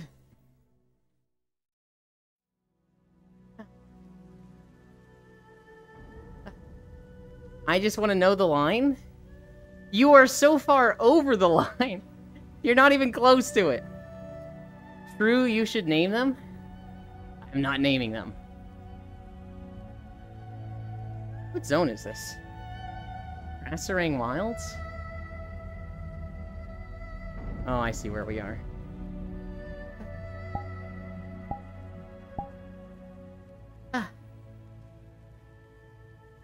Dingo really wants you to be into raising them. Yeah, I think that's Dingo's kink. Raising kids kink. Gah. The spider will blindfold you. Blindfold you. And have you, like, Subway, have it your way. Miss of Pandaria? Wow. Yeah. We just saw a lot of Miss of Pandaria because of Mop Remix. Mop Remix was actually really fun. I kind of wish they always had an event going on like Mop Remix. Because that was like... I don't know. Gimmicky versions of WoW are often the most fun. I guess they have Season Discovery, but... I'd like to queue holidays after we find out how much you'd smash spiders. Holy crap, mind blank. Okay. Yeah, my kink is a solid foundation for raising a family. I love... Well, spider babies are basically independent from the day they're born. So you wouldn't have to do too much. Oh. See, that's what I want, Freya. Freya. If you were a spider girl, and you just wanted to lay eggs in me, and it was like, I gotta carry them for a month, and then they, when they hatch and crawl out of me, then they just, like, cuddle on your back for a month, and then they leave, where you repeat that process, then I would marry you, Freya. If that's the dynamic, yeah, I'd marry you so fast. But if it's like, you gotta raise them for 10 years, hell no. Ellie, sweet baby. But Yulin, what if there's the one small run to the clutch? That look just like you and say Rainbow. What?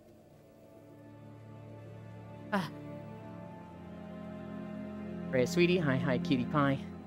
Hey, yo. Hi, Freya, the best spider mommy.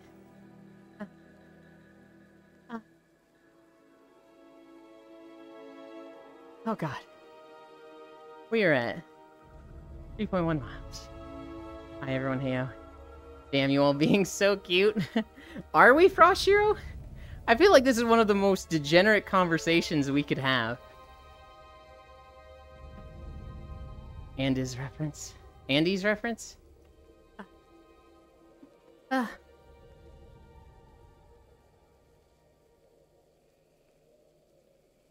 No, I meant like the last 10 seconds. They do that, Froshiro. Someone will come in and they'll say hi to everybody. And everybody says hi to them. I'm the type that I don't specifically say hi to people. But if people say hi to me, I try to always respond. Sometimes I miss it. But if somebody, like, at Euland wave, I'll at that person back. But I'm not the person that's like, I go into chat, and I'm like, hi Riddle, hi Freya, hi Froshiro, hi Octomage, hi Ellie, hi Icy Fire, hi Big Deck. Obviously I do that over voice, but like typing that out in a stream, to me that's too much effort. Granted, I love the people that do that. The people that don't see that as effort and, like, always do that, I'm like, damn. You're a real one. You're cool. Euland always misses me? What the fuck? What do you mean I always miss you? I always say it back, it's a requirement? There. I didn't even miss him!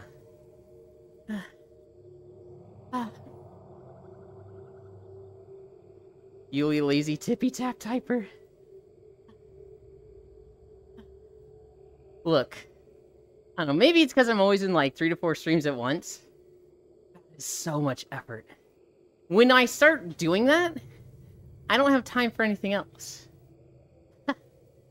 Thank you, Ellie. Ellie. The person came in today and was like, you haven't done Incline in a while. 12 months gift sub.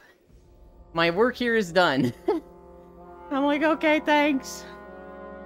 Oh my god, you and Ellie is waving. Damn, I'm only ever in one stream. I can't handle that much stimulation. It depends on my mood. There are times where, like, I'm playing a video game. I'm in a Discord call. I have 4 streams open. And 2 of them are on monitor so I can actually see what's happening in them. The other 2 would be, like, muted. But, like, literally, video game, Discord, and 2 streams that I'm actively paying attention to and talking into. That's my, like, hyper mood. I can see the code. And sometimes, I will literally not be playing a video game. I will have a Discord call open. I'll be reading something like Reddit. I won't be paying attention to any streams. And the person I'm in Discord with is like, hey, did you see this? And I'm like, what? I'm like just toasted. I'm like, I literally can't pay attention to more than one thing right now.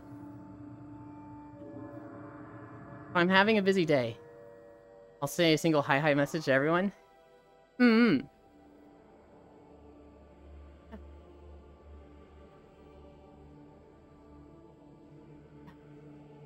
I wanted Freya to say something about if she was a spider girl, she'd accept my marriage proposal.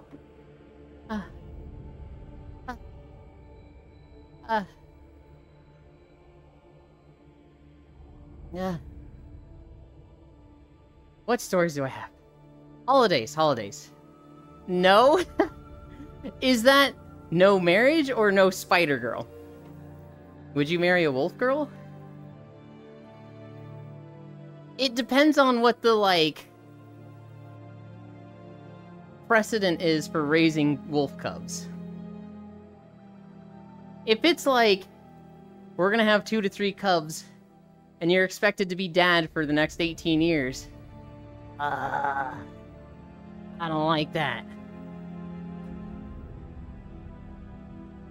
If it's like,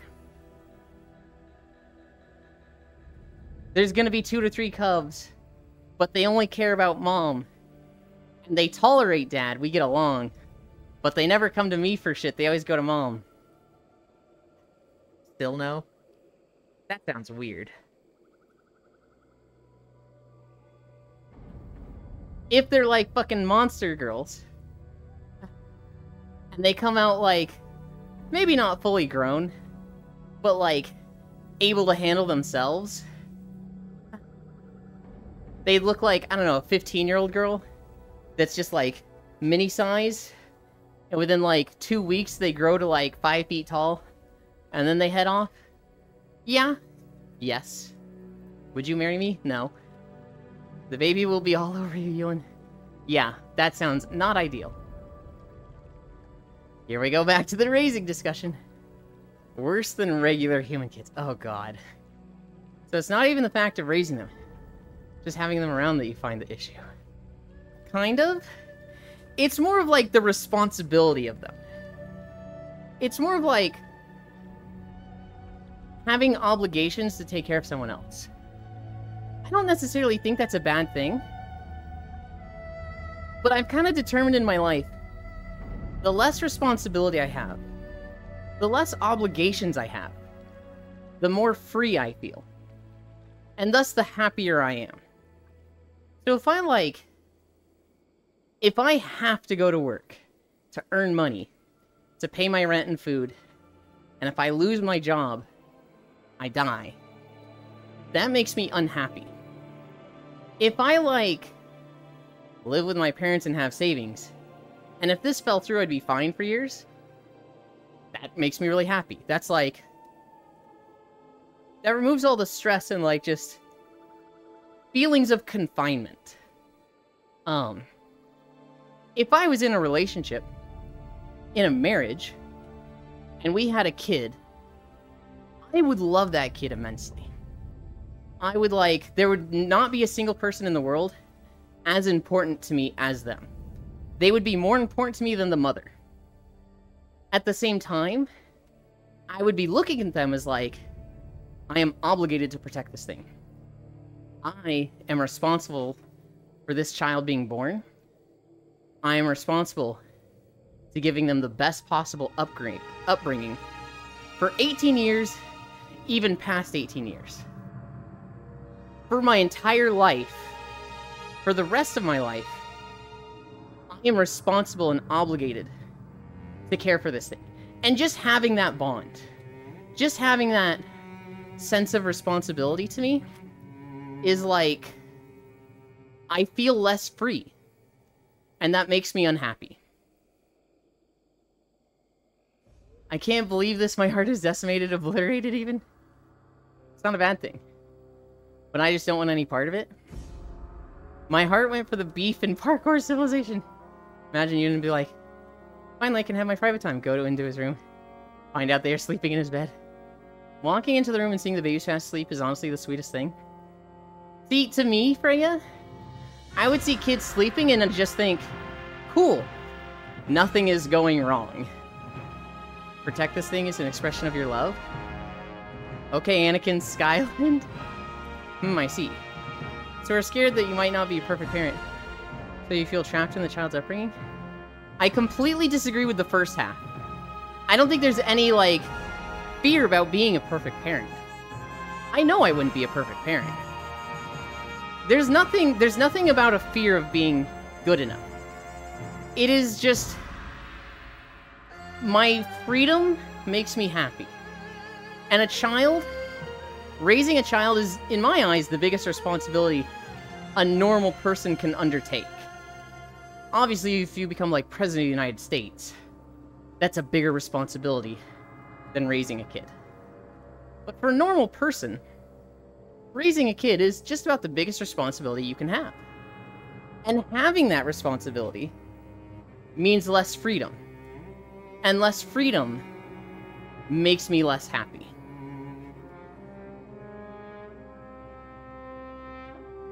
I 100% am on the exact same page, Elon. I miss that biological thing that makes you want to reproduce. Yeah, my dad and mom both have it. My dad has actually been like, so when are you gonna give us grandkids? And I'm like, probably never. He's like, what? You gotta continue the bloodline.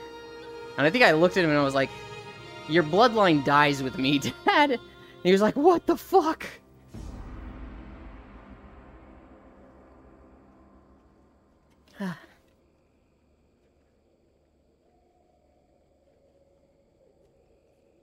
Yeah, that's definitely a never. I'm not saying it's a never.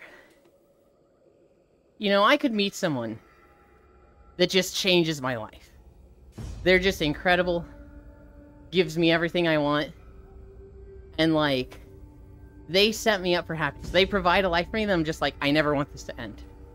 And then they're like, hey, I want a kid. I'd be like, shit, I don't. But honestly,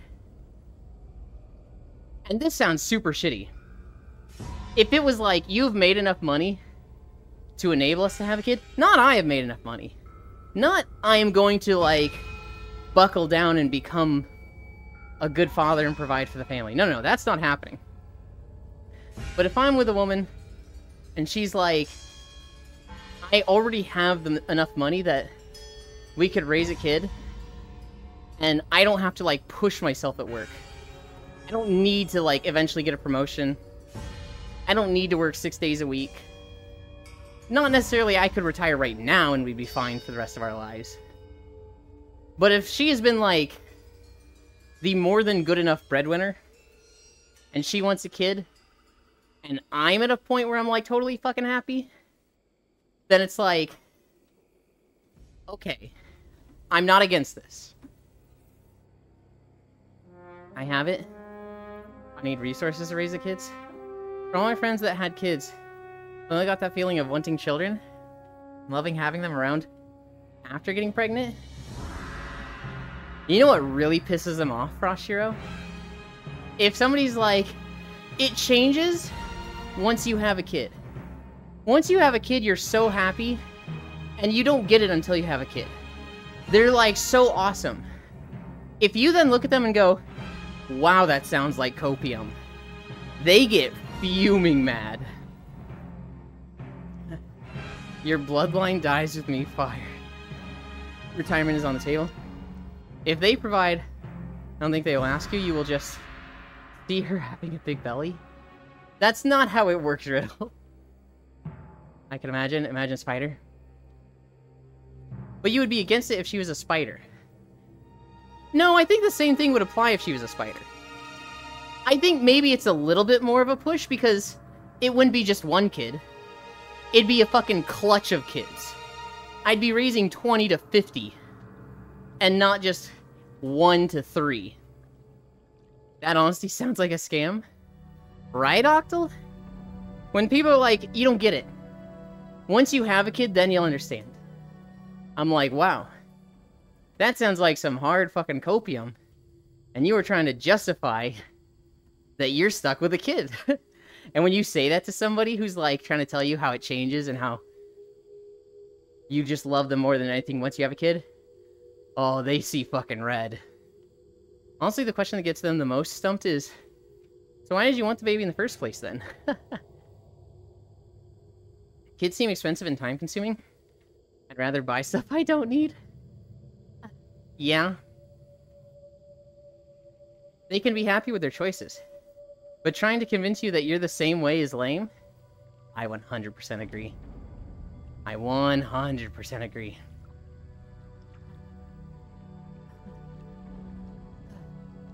I'm tired. I'm sweaty. I'd rather buy an F-16. Gacha is better than unconditional love. Which everyone needs. God. Pixel, you're like that one guy.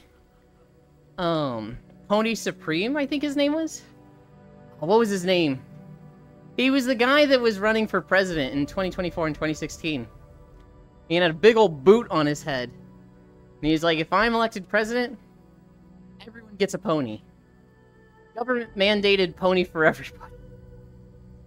Oh yeah. Protect the children's. Okay, why don't you go adopt more kids? Face mad. I remember this guy, hell yeah. No one asks you for kids when you come out, LOL? Vermin Supreme, that's his name. Write that guy in.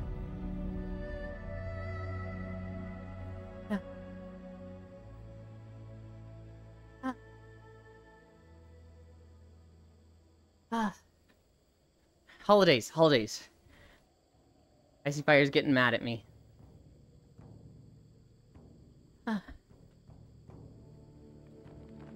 There's actually not many holidays today. Vermint? 2 lines above you, Riddle. Vermin Supreme. Great to put that you came in like 5th in a presidential election. Best part is he participates every election. Is he still alive? Holidays. Clean up the Earth Day. Eat a pretzel day. International Caps Lock Day. I should not have said that one out loud. International Stuttering Awareness Day. National Color Day. National Knee Day. National Make a Dog's Day. National Nut Day. National Sparkling Water Day. Smart is Cool Day. And Wombat Day. There's a few good messages in there. Nut Day is the best. Clean up the Earth Day is a good one, but that's one of those like good messages, but like doesn't need to be a holiday. Sparkling water is sometimes good. Who was it? Octomage? I think Octomage like literally got LaCroix the other day.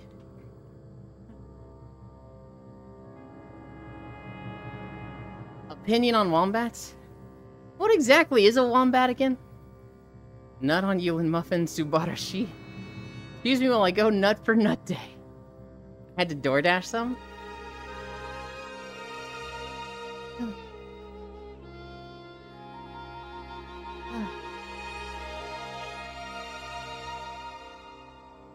That's an Aussie marsupial? Okay. I'm pretty sure it's an Australian thing, right? I'm, like, imagining a koala, but I'm like, no, it's not a koala.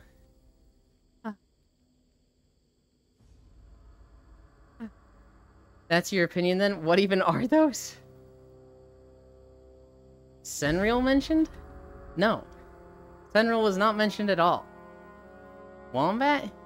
Yeah, I'm, like, thinking of a wombat. I'm like, I don't know exactly what that is. I've heard, you know, the wombat word, name, a lot. But I'm like, what do they look like again? With a really hard ass that they defend their burrows with. And they're fat and chunky, but extremely muscular and thick. Oh. Wombats are ground koalas. They can throw it back. Yes, it can twerk. And shit literal bricks. Huh.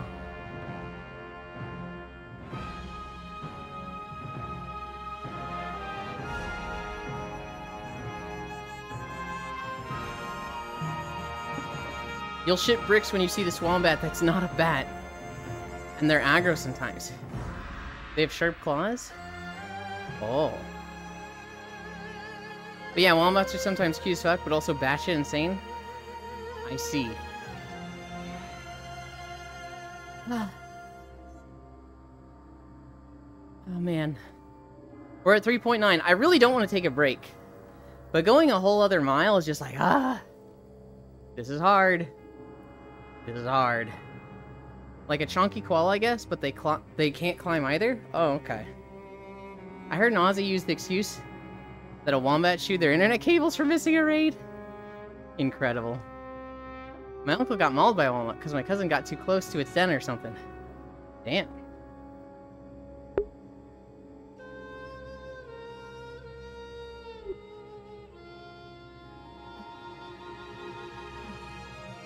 To be fair, what's not batshit insane in the land down under?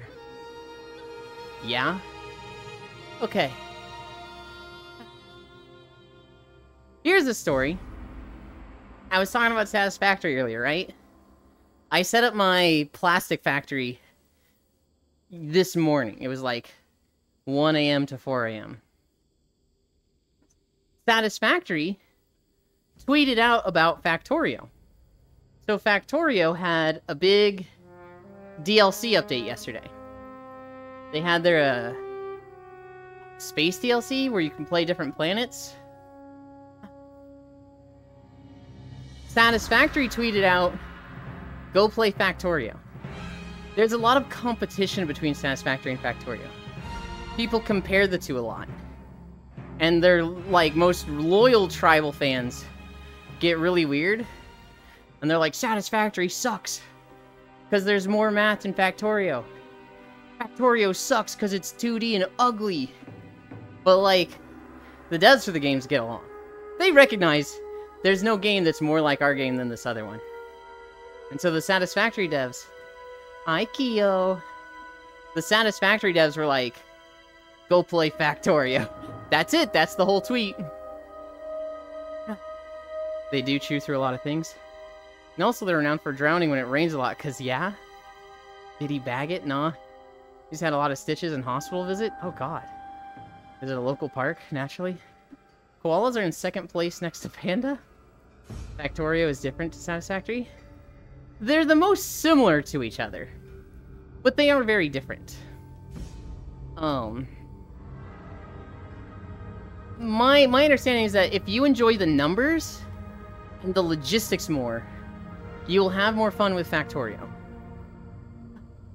But if you enjoy the aesthetics more, if you like having a pretty looking factory, you'll enjoy Satisfactory more. almost done with my 10 gigawatt diluted fuel power plant. Hell yeah. I finally got around to making a plastic node. I found a singular pure oil node. Turned that into 80 plastic refineries. Made 2 compacted coal refineries. And then that goes into 10 coal generators. With 3 water extractors. And that goes into a dimensional storage and an awesome sink.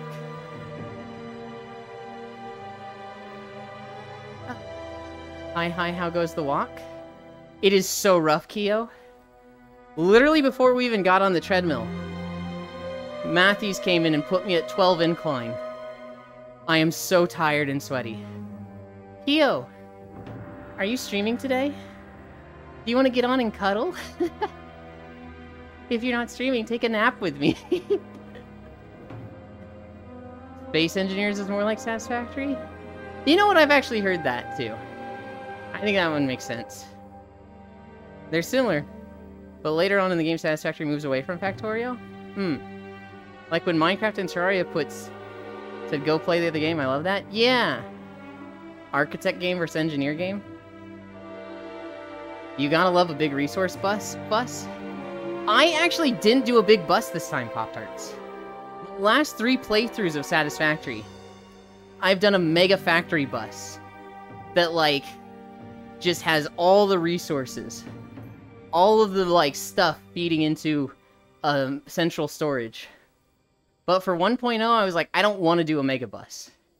I almost did a mega factory that would have kind of been a bus, but I ended up not doing that. I was talking about Factorio.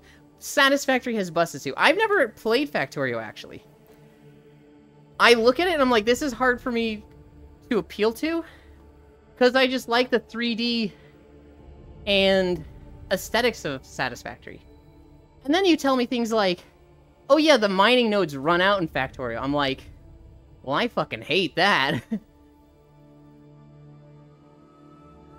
cannot type today. Or any other day, for that matter. I know what you meant. What was the other one? Oh yeah, Planet Crafter? Planet Crafter feels more like Subnautica and Cookie Clicker. Like, it kind of is. And there's a lot of automation you can do in Planet Crafter. But at the same time, you just don't have to. Like, you would be totally fine in Planet Crafter doing 0 automation. It's so satisfying to see all the resources just running down the belts. You get Space Mod in Factorio. 4.1 miles. Not that I've seen much of Planet Crafter. I played through it with Senril. They recently had their DLC. I have watched Buyu play it a little bit. Although, I don't think they finished the Planet Crafter DLC. But he has jumped into the Factorio DLC already. So I don't know if they're going to continue the Planet Crafter DLC. Senril mentioned. Can you spell his name right? I don't know why seeing it like that, I'm just like, that's wrong. Show respect, damn it. I'm gonna Florida daycare lady this alpaca.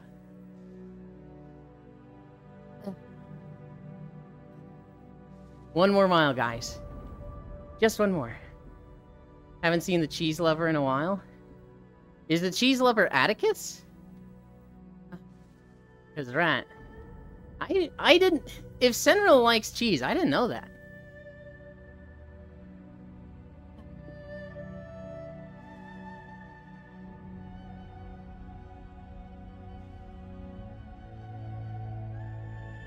I love Rat. I love Atticus.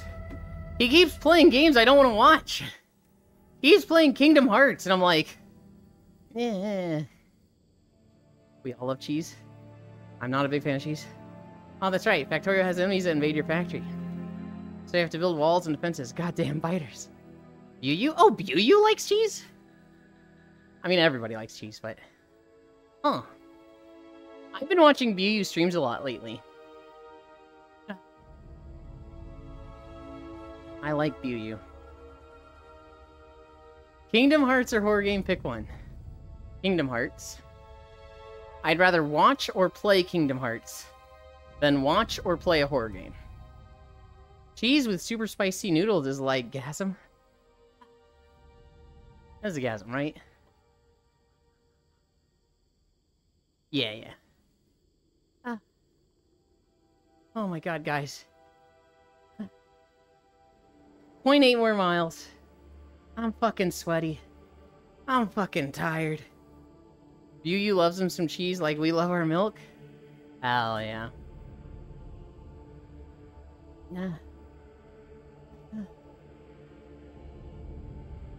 After this walk, I get to have a cookie. I get to have a hard-boiled egg. I have that to look forward to. Got more potatoes today. Subnautica 2 or Outlast? Probably Subnautica 2. Subnautica 2 is a horror game, but it's not designed as a horror game. Its setting just makes it a horror game. Whereas Outlast is very much a game designed to scare the shit out of you. Share with the class, egg. I have perfected my hard-boiled egg technique. So the recipe I first saw was, let them sit at room temperature for 30 minutes, pressure cook for 5, let it be at low pressure for 5 minutes, and then ice bath for 5 minutes. But when I do that, they kind of have that like green, grayish outer edge, which is fine. But yesterday when I made hard-boiled eggs, I only did low pressure until 5 minutes. Then I manually vented and put them in the ice bath, and I think they came out better. They're not as like, they don't have as much of the green grayish. They still do a little, but it's less. They taste more, I don't know, vibrant.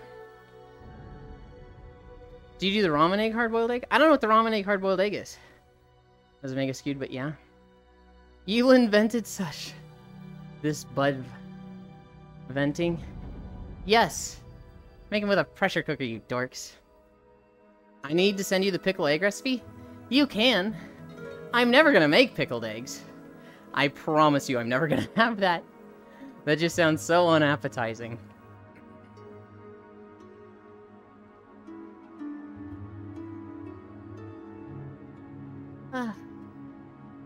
Oh god. You know the egg that you throw in with the ramen? I've actually never had ramen. Ramen has always been one of those things that I've wanted, but like I've never had it. I've had like top ramen. I remember at one point I ordered a ramen packet, but it was like really bad. They're talking about the soy sauce soaked hard-boiled eggs. Okay. Hi, Proxy. Considering you hate taste, you wouldn't like it? I see. That's ramen enough? Top ramen is not ramen. It's, I don't know, I guess it's like ramen, but I feel like if I went to Japan, I was like, oh yeah, I love ramen. I eat top ramen all the time. I would literally get assaulted. Okay. How dare you dislike taste? Okay, here's the thing, Pop-Tarts. My sense of taste and my sense of smell are broken. Imagine the average person has like stat points, and they allocate 5 points into taste and 5 points into smell. Well, for me, I put 9 points into taste and 1 point into smell. So I can't smell anything. I just like don't smell things. Unless it's a really, really, really strong scent.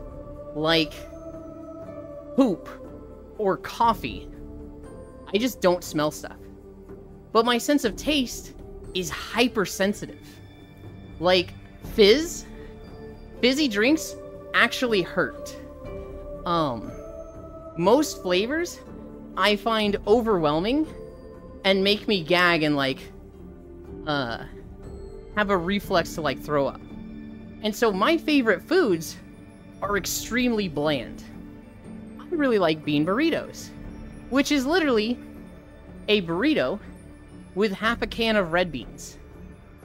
That's it. That's all. My favorite food is buttered spaghetti. You make Barilla spaghetti. You put that in the fridge for a day to get some of the water out. Then you take like a bowl of that and you put I can't believe it's not butter there. I can do butter, but I prefer I can't believe it's not butter. And it has to be the original flavor. If it's the new I can't believe it's not butter, I don't like it. But original flavor, I can't believe it's not butter. Microwave that for a minute. That is a perfect meal to me. That is like, I could eat this 3 times a day for the rest of my life and die happy. And most people look at that and they're like, I mean, buttered spaghetti's okay, but 3 times a day? Really, dude? I'm like, yeah. I like sweets. So, like, I'll fucking guzzle candy and cookies. Sugar, I'm like, shove that in my mouth. But, like, spice? Nope. Bitterness? Nope. Sourness? Nope. Tang? Nope. I can eat just bread. If you give me, like, a loaf of bread, I will just eat the bread. It's sweet, salty, and has good taste. I just like my own sense of taste and smell. Yuland is a special bean. Something made by a Japanese company? Yeah, but they're in it for profit. If you went to Japan, if I went to an izakaya, and I was like, hey, I don't want any of your ramen. Do you have, like, a top ramen packet you could make for me? They would literally tell me to get out, Pixel. Oh, Yuland, very special bean. -10 to smell. Wow. Dude can eat bean wrap with bean water? That's not human. I do try to get rid of the bean water. I try to drain that out as much as I can. Wrap burrito. Lots of places use instant ramen noodles in the ramen bowls. Because it's time consuming to make your own noodles, and most people don't care. Disgusting. Oh, I see, I see. So you can't have, like, sauces? I can have mild sauces. So, like, chips and salsa? I actually do like chips and salsa. Hi, Jack! I will have mild salsa. I can have medium salsa.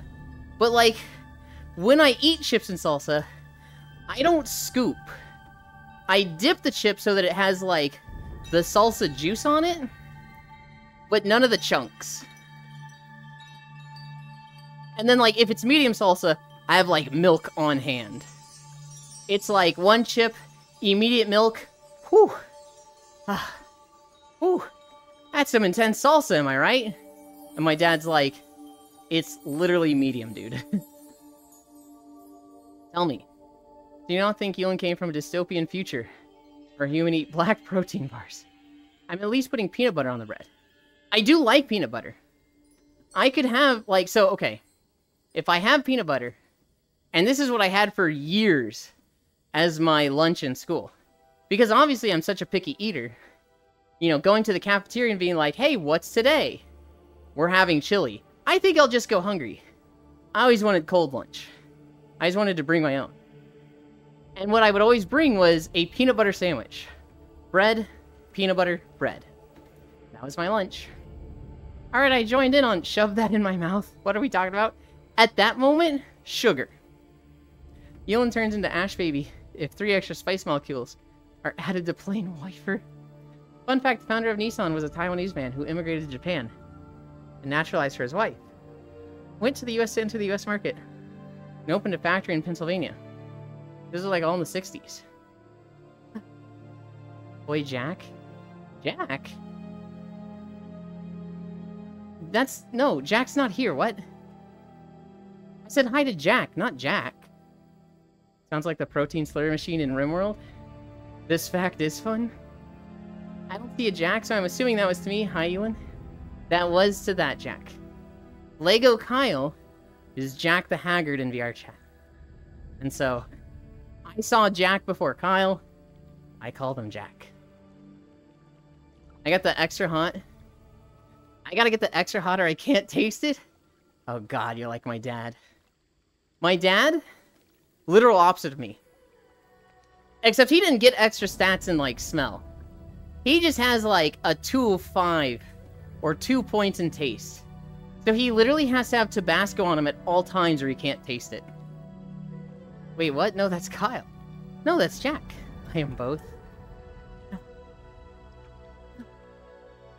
We're at 4.6. We're cruising.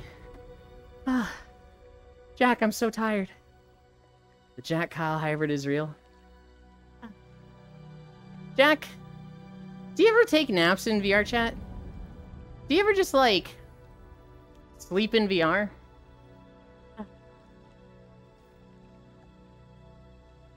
Ahoy Lego. Difference is, I also have high stats and smell and taste, but I like food. Me, not on purpose? Okay. Eat extra hot stuff from the store. What the fuck is this watered down shit? The spicy swings at a bar I go to isn't hitting like it used to. I remember you mentioning that, Northrince. Not on purpose. I take a nap in VR chat every fucking day, Jack. And I like sleeping on people.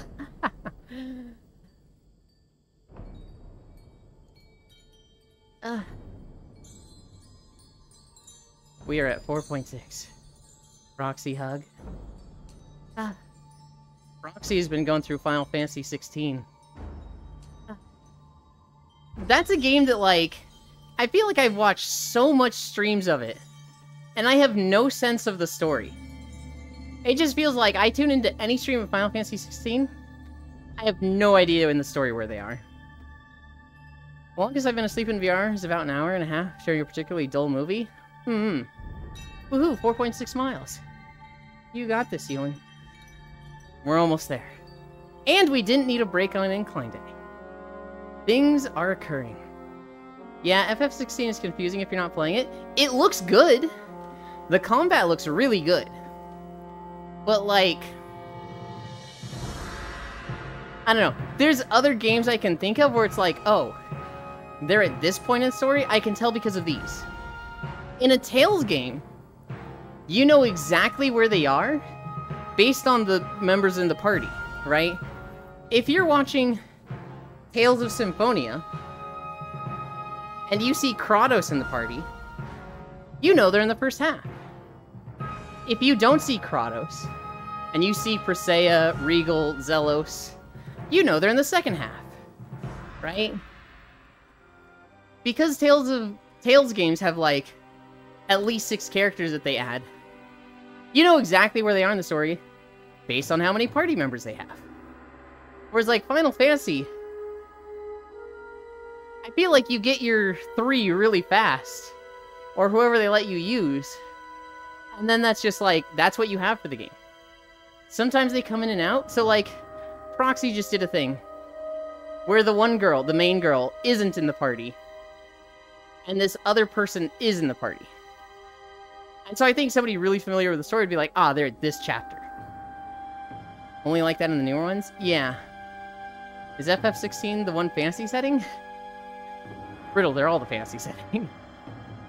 Older FF had a bunch of characters? Yeah. 7 had a bunch. So, like, if you saw a Yuffie, you'd know, oh, you're past the Yuffie part.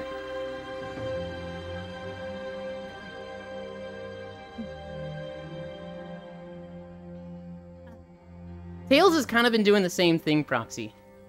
In older Tales games, you had like 10 characters. Symphonia had a shit ton. Vesperia had a shit ton. Abyss only had 6. And then since then, they've been like, we do 6 every game. Grace is 6. Zillia 6. Berseria 6. Zestiria 6. Arise 6. Off topic, I found the power of 1.25 speed on YouTube. Oh no. Icy Fire is one of those. You say it's a power, Icy Fire. It's actually a curse. Because you're gonna go through videos faster. You're gonna get to a point where you're, oh, I have nothing to watch now. Even faster than you did before. FF16 is the only game I know. You're gonna have a dude in full plate armor. Another dude in a plain shirt and shorts. Another person in what I can only describe as high fashion. And it doesn't look out of place. Tales games, I wonder how many there are. Oh god, there's like 20. Let's see, there's Fantasia, Destiny, Eternia, Symphonia. We're not going to count Symphonia 2 because we're only going to count Mainline series. Abyss, Vesperia, Grace's F, Zillia, Zillia 2, Zestiria, Berseria, Arise. So that's 12, and I think I'm forgetting a few. I'm going to say there's 15 mainline Tales games. Finally, Inner Peace. Tales of Arise was the last one. It was good. I didn't really like it. The combat was the best that it's ever been in a Tales game. I hated every single character. Every character in Tales of Arise was like, this is bland, uninspired, and I don't care about them. The story was boring. The story was so fucking boring. The story was like, okay, every game turns out to be, you know, set out on an adventure, learn that the world is crazy, and, like, people are changing, like, the literal physics and, like, laws of the world to suit their needs. Undo that for a more pure world. People do that too much. So let's just not even try. And, like, Tales of Arise is just like, let's overthrow the bad guys. We did it. We have overthrown the bad guys. What? I hated that. Besides, I try to run curse items in my roguelites. I like the idea of power to cost. Also, fun fact, FF16 is the only Final Fantasy game I've ever played. Everything else I know about the series is by osmosis and watching other people play. I have only beaten Final Fantasy Tactics Advance. I have played 7. I have played 10-2. I have played 13. I guess if we're counting 14, I've beaten that because I've finished the MSQ. But the only single-player Final Fantasy game I've actually beaten and gone more than halfway through is Tactics Advance. Now, don't tell Proxy, because Proxy loves Final Fantasy Tactics, and he hates Tactics Advance. He didn't like the card system, the law system. It ruined the whole thing for him. Which I can get. That's fair. It's annoying to deal with. It'd be nice if Tactics Advance had, like, a New Game Plus option to just not have the law system. That'd be nice. We're at 4.9 miles. We're so close, guys.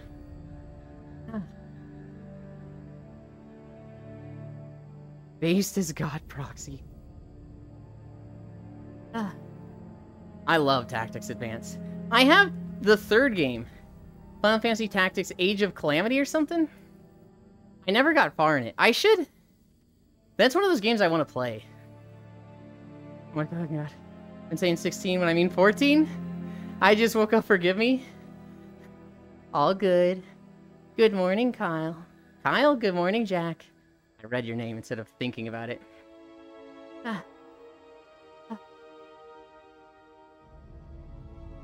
How far did you get in 14? Because, like, that story is so fucking long. I'm kind of like, you didn't finish it, did you? Oh my god. You-ish?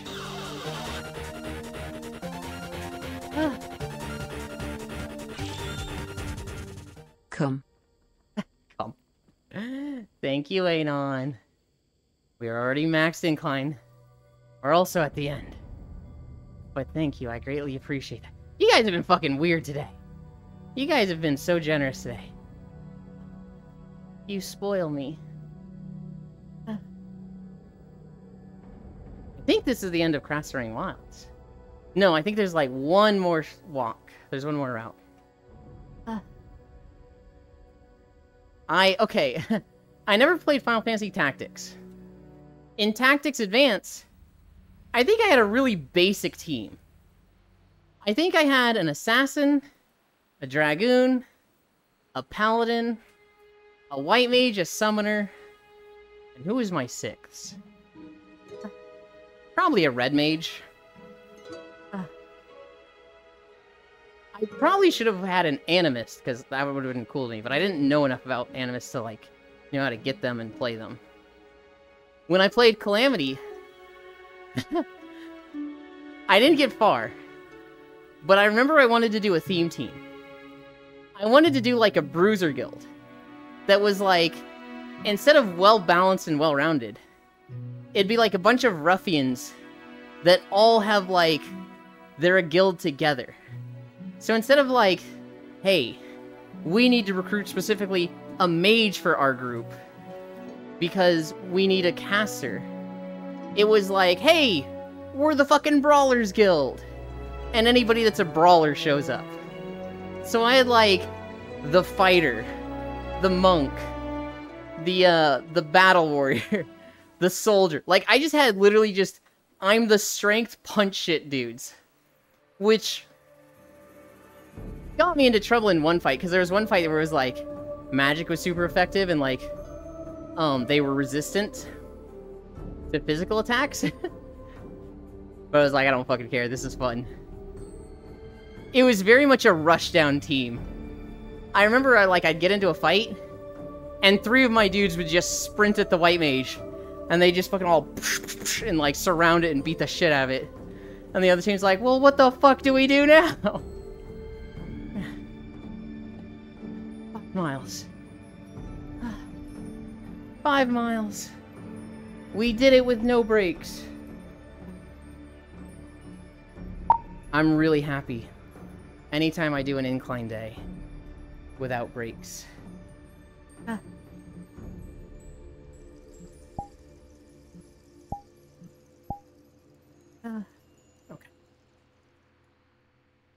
We moved to this camera. We're still in the right spot. We didn't run around that much. Jack has a big message I want to read.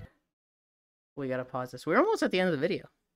We were at 51 minutes of 58. I think that would have been like 5.4 miles if we went the whole way. Everybody's still alive.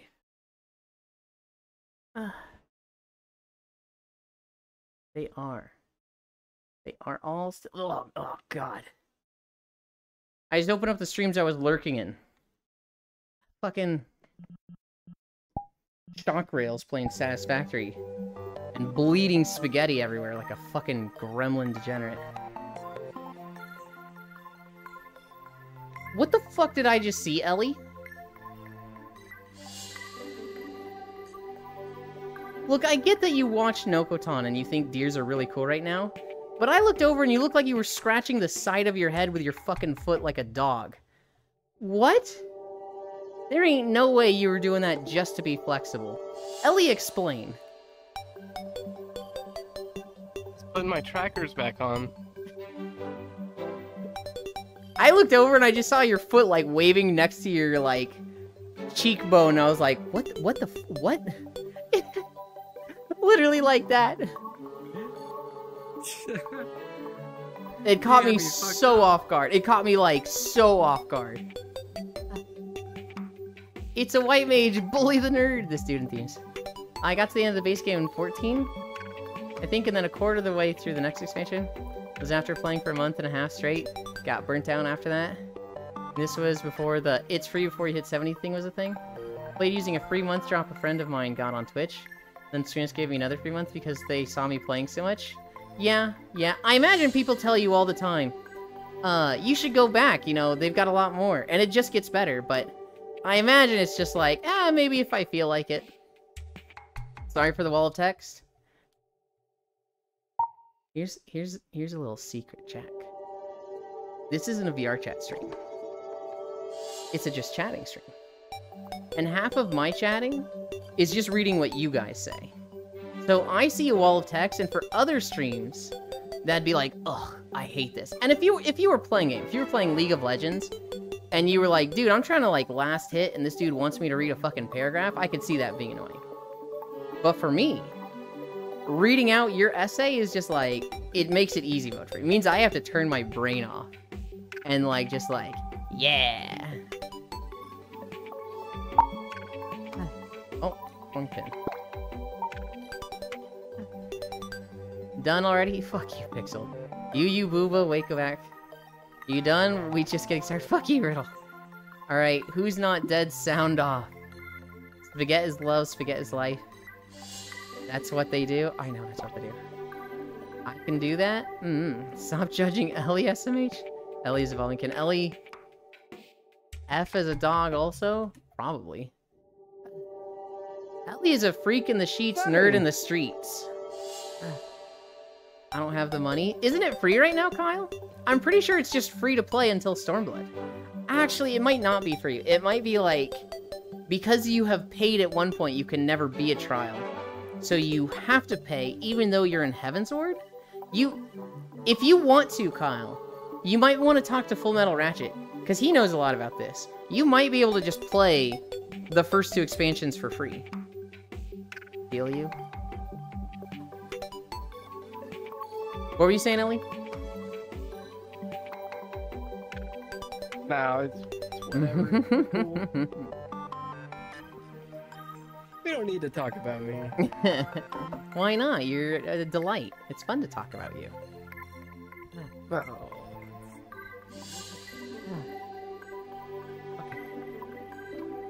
More like nerd in the sheets? Wow! Depressed in the sheets. Depressed on the streets. No, I'm kidding. I'm doing good. I thought of a joke, Ellie, that's just so... I cannot make it right now. Because of people around us, I have to message it to you. And you're gonna laugh, Okay. but you're gonna say, that's horrible, don't say that. Try me.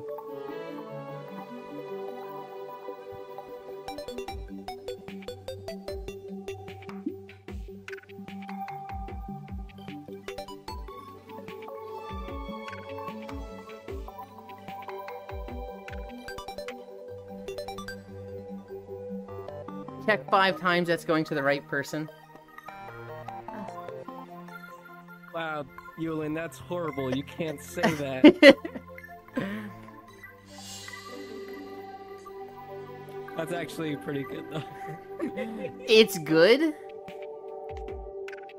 but it would really upset a few people. Yeah. Okay. We update the title. Update our lurking. Oh, I need to change outfits. You guys wait there. Hi, Kimmy. Feel you? More like nerd in the sheets. We'll talk after stream, Ellie.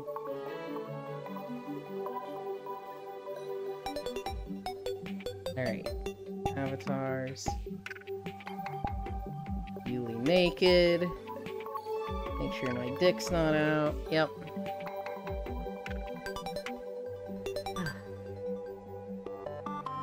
Flip my tracker around. Aw.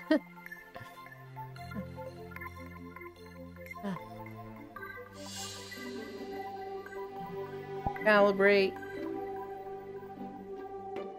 Okay. Make sure my dick's not out. As we can see them through the window. Wait, what? Oh, fuck. Well,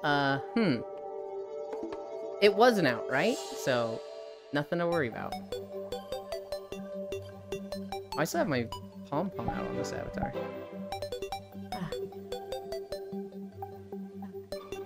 Yapper on the streets. You cool, Ellie? I did miss you a lot when you was gone. Yapper in the sheets, yapper on the streets. Hat, hug. That's me for real. Message after stream. I'll try to talk to Ratchet about that. Them Yori and I are trying to get into the same Once Human server for this coming season. Oh, hell yeah. I know Full Metal fucking loves Once Human. So we can play together? That'll be fun, that'll be fun. Feel me, Pat. Holy shit. Ah, Hoy Ellie makes... Hoy Ellie nice sunglasses. Make sure my dick's not out, so we can see them. Shush. Fake news. Nope, nothing at all. Where are we going? What world are we going to? What time is it? I can't see my clock right now. Chatting. We could go to Sequoia Den. Bum, bum, bum, bum, bum. dun dun dun dun dun dun dun. The world I haven't been to in a while.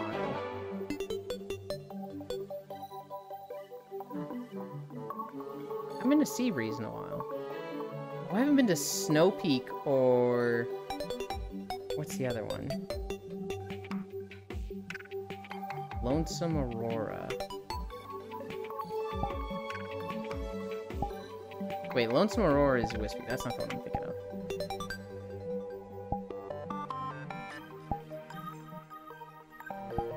We're going here. Portal. Zoop. Did I? Okay. I was like, huh? Pom another world for fat cock. What? Kimmy, are the servers up yet? They're still down, right? I see those antlers and I can hear the brain rot. So, Jack, Ellie recently saw Nokotan. Ellie is a weird weeb. She watched Evangelion and was like, wow, what a perfect anime. I don't need to see any other anime. I can just rewatch Evangelion 75 times. And so, they haven't seen much anime. They've recently started watching some and they watched Nokotan. And they're like, this is now my personality. And it's like, Ellie, please. I gave her a list of other animes to watch. And she's watching Squid Girl this morning. I was like, so how is it? Do you like it? And she's like, we will see. I'm at the intro. A minute later, they made her ass a waitress. I like it. And I'm like, yes. Hell yeah. See those antlers? Woohoo, 5 miles. You did great today, Yon. Thank you. Sound of this map can come up. Nice to meet you. Remember to hydrate before you dehydrate, everybody. Mm-hmm. What the fuck? Evangelion is the good and only anime you need to watch. It's good. It is. But there's so many anime out there.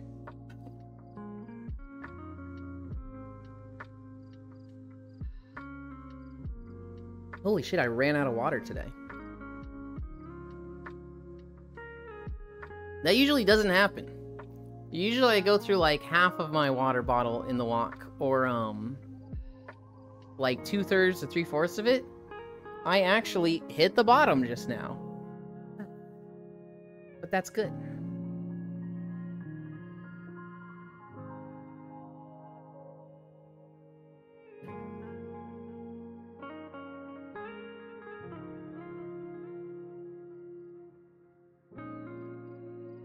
Where did you go, Ellie?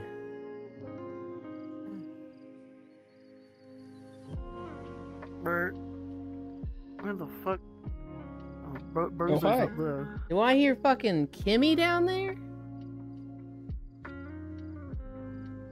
Dude, the server's I'm depressed. What are you wearing? I want to see. Oh, it looks great.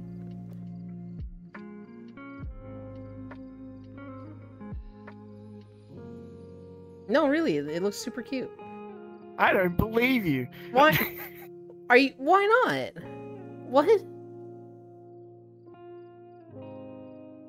My headset's cooked. I think. It was a pause. It was like, ta-da! That looks great. Are you fucking kidding me, Kimmy? Like, What do you mean? that's actually so inappropriate of you. Because you should know that today is literally International Stuttering Awareness Day. And you're like, you paused, so you're fucking lying? Like, I stuttered, I'm sorry. And You know what? you're just making fun of me for that? That's Guess actually kind of messed up. Guess what? Yeah? Didn't ask L ratio bozo boomer. It is actually International, like, Stuttering Awareness Day. Euland has no Ours taste, are. remember? Hey, that's with food, Ellie. Hey, I have great taste in anime. Bro eats You like Squid Girl, beans. don't you? How many episodes did you watch anyway? I just had it as background noise after the first couple, but it's good. Gotcha. Good. I'll probably rewatch it. it was an anime that like it wasn't the one I wanted you to start with. Hi Haxie. I would have liked The only one on Crunchyroll though. Really? Okay.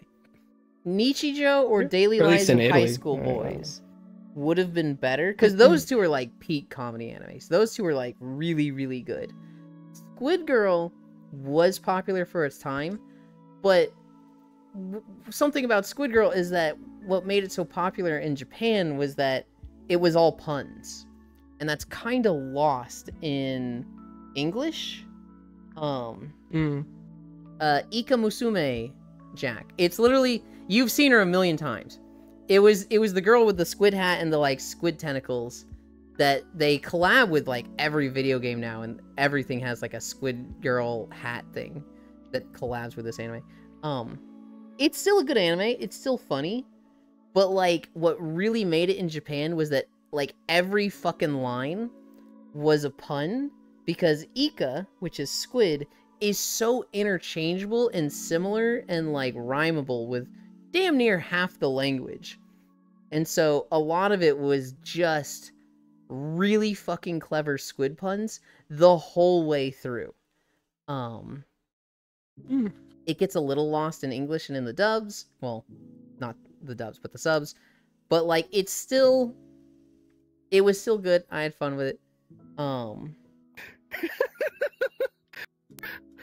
Can't get my pinky down. Dude, I hate trying to flip people off with the index. What was the fourth one? Oh, I think I said Lucky Star. Lucky Star is less comedy.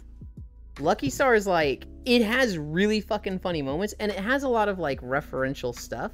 Like there are moments where you're like going, holy shit, what the fuck is happening in this anime?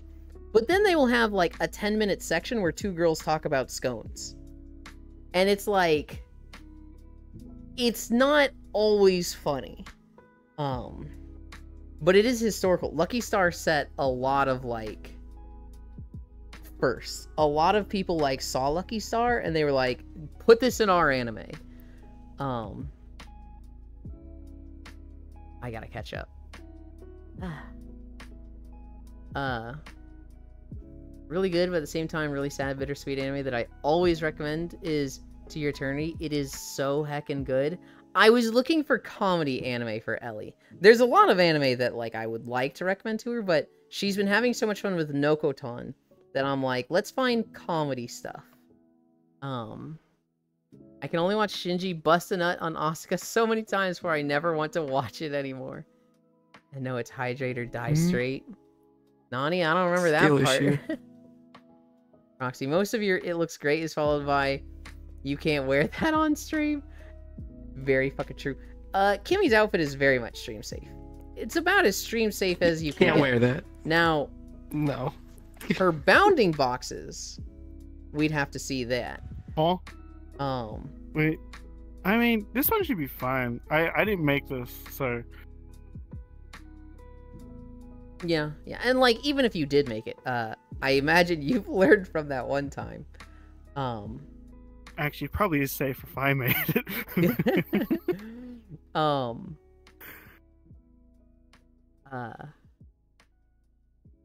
End of Evangelion, Maj. Oh, it's also Caps Lock Day. It is Caps Lock Day.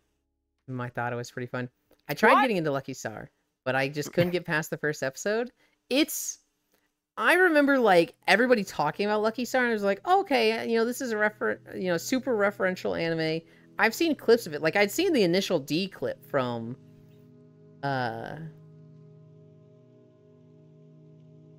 Lucky Star. And then watching Lucky Star, I remember there were episodes where I was just like, I'm 10 minutes in, I'm like, I haven't laughed once. This is a comedy, right? What's happening? Am I enjoying this? And I think at first, when I first watched Lucky Star, I didn't like it. But as I thought more about it, I was like, no, there's a lot of things that I appreciate about this that was good.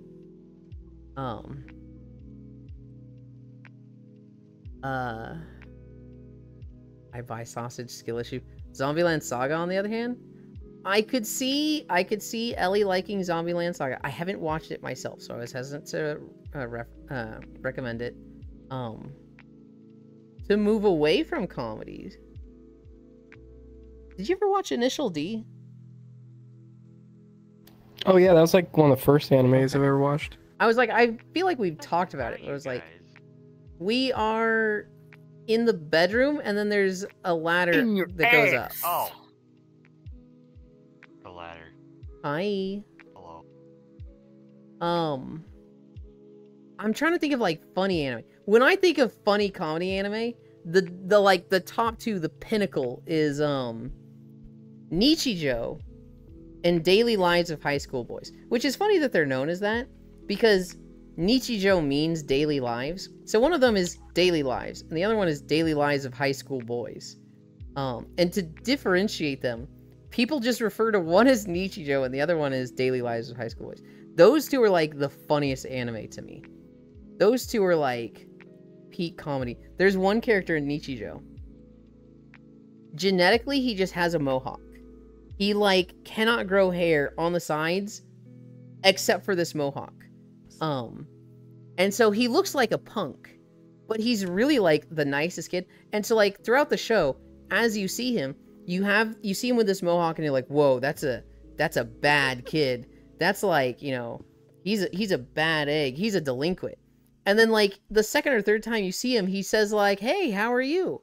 Don't bonk me. Don't fucking, goddamn, ow, fucking, ow.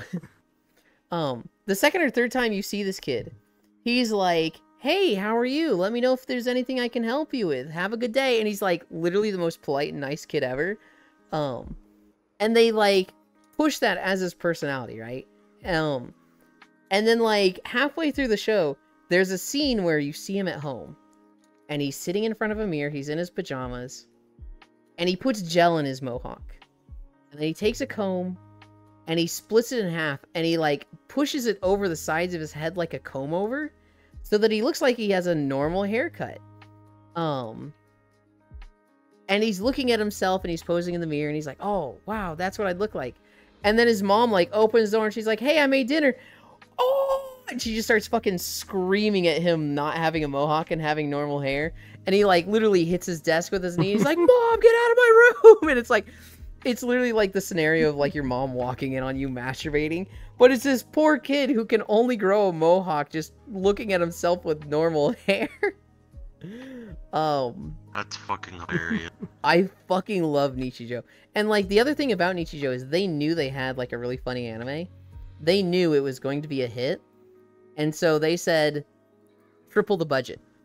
Make it so that instead of just having like kind of bland animation, because we can just rely on the jokes and comedy, go all out with the animation. Literally make it like a high budget action anime with just the most intense animation possible. And that ended up being a really good decision because it cemented it as one of like the most memorable and lasting comedy anime ever. Because like it's so exaggerated with their animation that it's like, it's incredible. Like the jokes are good and it's memorable for the animation. It's just like, I don't know. It's hard to see a comedy anime even come close to what Nichijou did. What about Azumanga Daioh? I don't know if I've seen that one. I'm also having trouble thinking about which one it is. 4chan still uses it for GIFs till this day? Yeah. Nichijou is so just like referential and like has so many good scenes and good animations that to this day they still use it. There's one scene where this girl like gets hit in the shin and she just like her face gets really grim. There's like crazy action darkness fluttering around her and she just goes, God is dead. And like I see that slide all the time. Bonkies, Omega, well done, Elon. Thank you, Wrath. That's how you know how boomer an anime is? Oh god. A lot of anime, sports anime and action anime will have high animation budgets because they need to. They need to be fast-paced, they need to look good. But a lot of like slice of life anime comedy anime, romance anime. It's not about the visuals, or it is, but you know, maybe the scenery and not so much the like the movement, the animation. That they will cut a lot of corners with the animation. They will lip sync it less. There will be a lot of still images. There'll be a lot of scenes of two characters talking, and one of them has a moving mouth. And the rest of the image, like 98% of your screen, will be a still image. And Nichijou just went away from that. I cannot speak highly enough about Nichijou. Azumanga Daioh is the America, yeah, hello meme. Oh, okay. I actually haven't watched it. I know it's weird. I know it's probably something you would like because it's weird and has that humor. Yeah, no, that's probably a good comedy manga, comedy anime to watch. The amount of times I've seen the over-animated comedy bits from Nichijou combined with destruction shots from Evangelion is so friggin' high. Yeah. Yeah.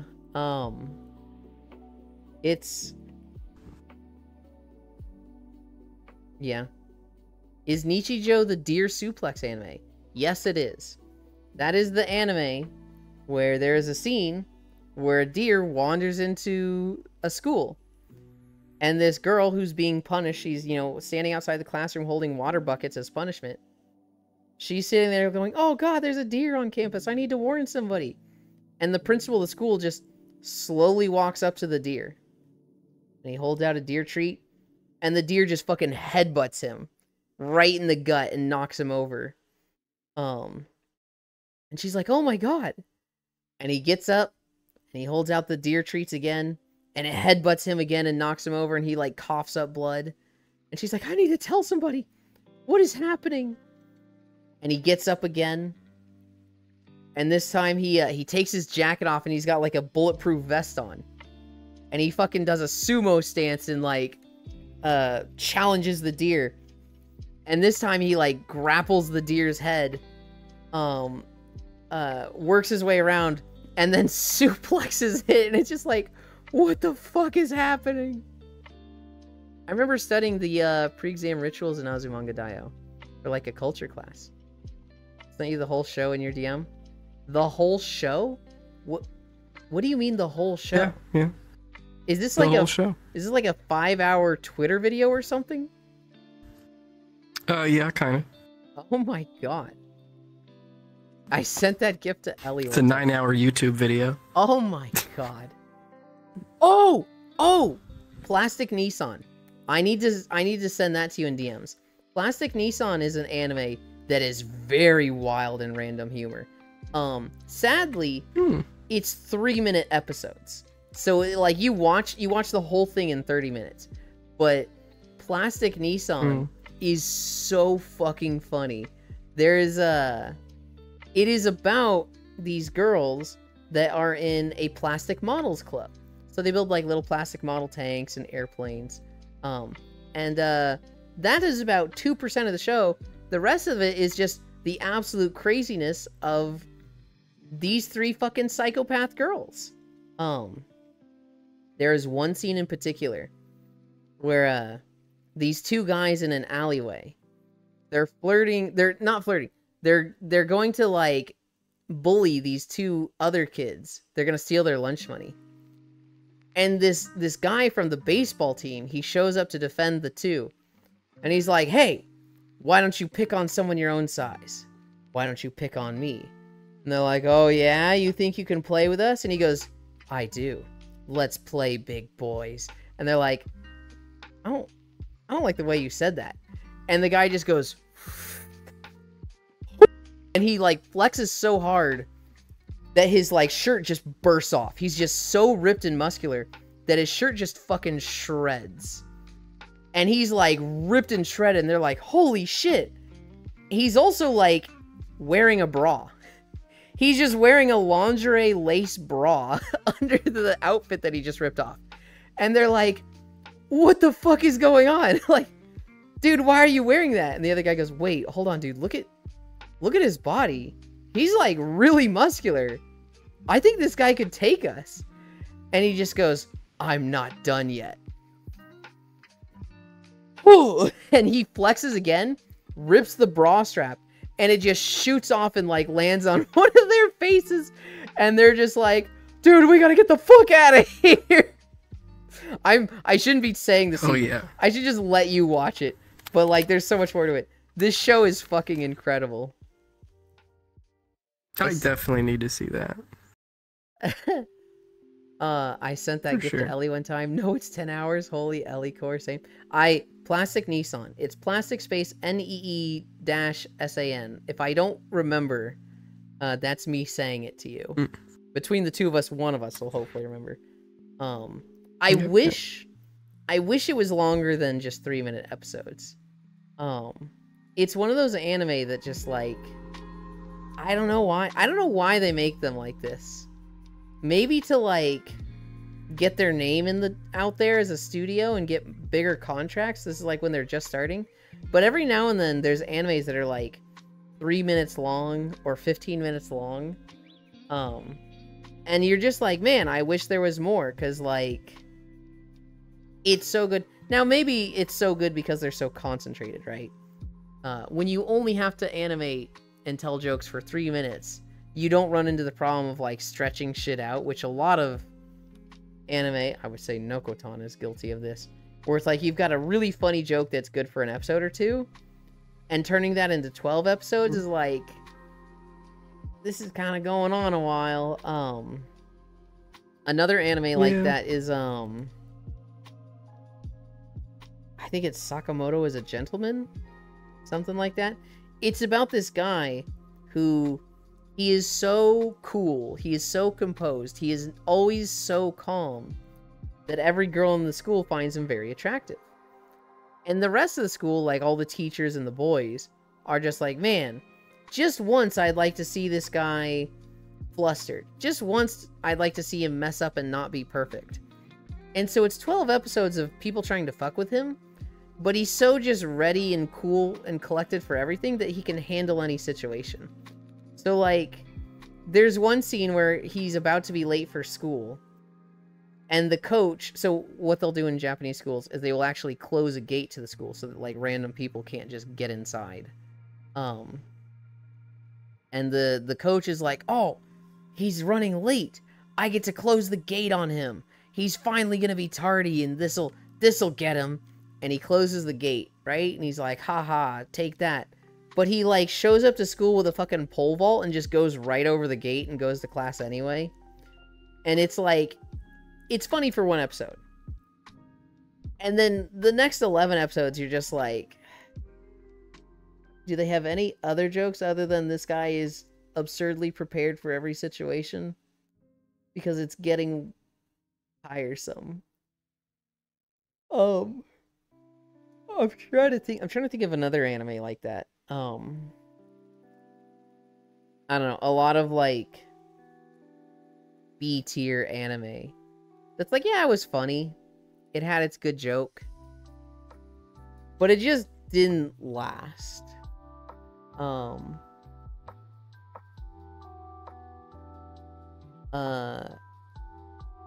getting fucking tired, guys. Holy cow. I'm gonna run through my stories real quick, and then I'm probably gonna take my nap.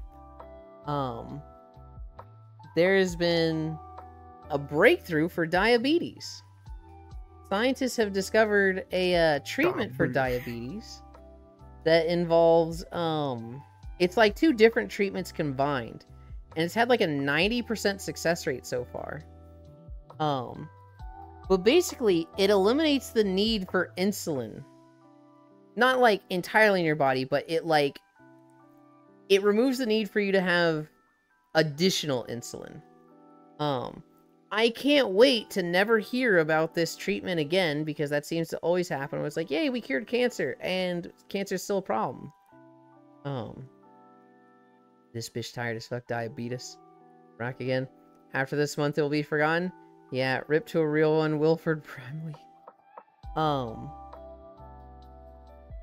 I'm not sure if this is true, but Aiden Ross, the big streamer on Kick, the loser, he paid $5,000 for early access to Black Ops 6. He paid $5,000 so that he could play the game a week early and stream it. Here's the problem. They don't have any servers live. So even though he has early access and can play the game, he can't play the game. Because there's no servers to connect to. And it's a game that requires an internet connection, so it's just like, he's just stuck at the main menu and it's like, failed to connect to server. He paid $5,000 for that. I really hope that's true. I really fucking hope that's true. Oh my god, this guy's on the same wavelength. Finally, a treatment they can hike the price for, not get politically scrutinized for. So, the most fucking hilarious thing just happened. Mm-hmm. I was sitting here trying to come up with a list of comedy anime I would recommend. Uh-huh. And then you were over here retelling the, the ever gift, let's play, big boys. That fucking moment, and right as you go, my fucking VR chat crashed. Let's go, big boy. Dude failed to connect it. What the? That's fucking good. Man, fucking clowns and stealth's very nice. UX UI though. Yulin's too strong. The Subnautica fandom. So we talked about that a little bit earlier because Subnautica 2 is coming out. Subnautica fandom is having a moment. They are complaining. Hi. They're complaining about multiplayer and saying it's going to ruin the experience. But like anybody who's familiar with Subnautica knows, people have been wanting Subnautica multiplayer for like literal years. They've been asking for it since the game was in like alpha. And so now the fandom is like fighting with itself, with half of them being like, it's gonna ruin it, it should never be co-op, and half of them being like, then just don't play it co-op. Like, we wanted this forever. It's one of those weird things, right, where the developer is in a no-win situation. Because no matter what they do, people are just complaining. So I was thinking, what comedy anime have I seen? I googled comedy anime. And most of the ones I've seen, it's like almost all action comedies, Lamau. Action comedies are alright. I was trying to think of like just strictly comedy. Konosuba is a comedy anime. That'd actually be a good one. Those ones that say will be bad, like Subnautica Below Zero.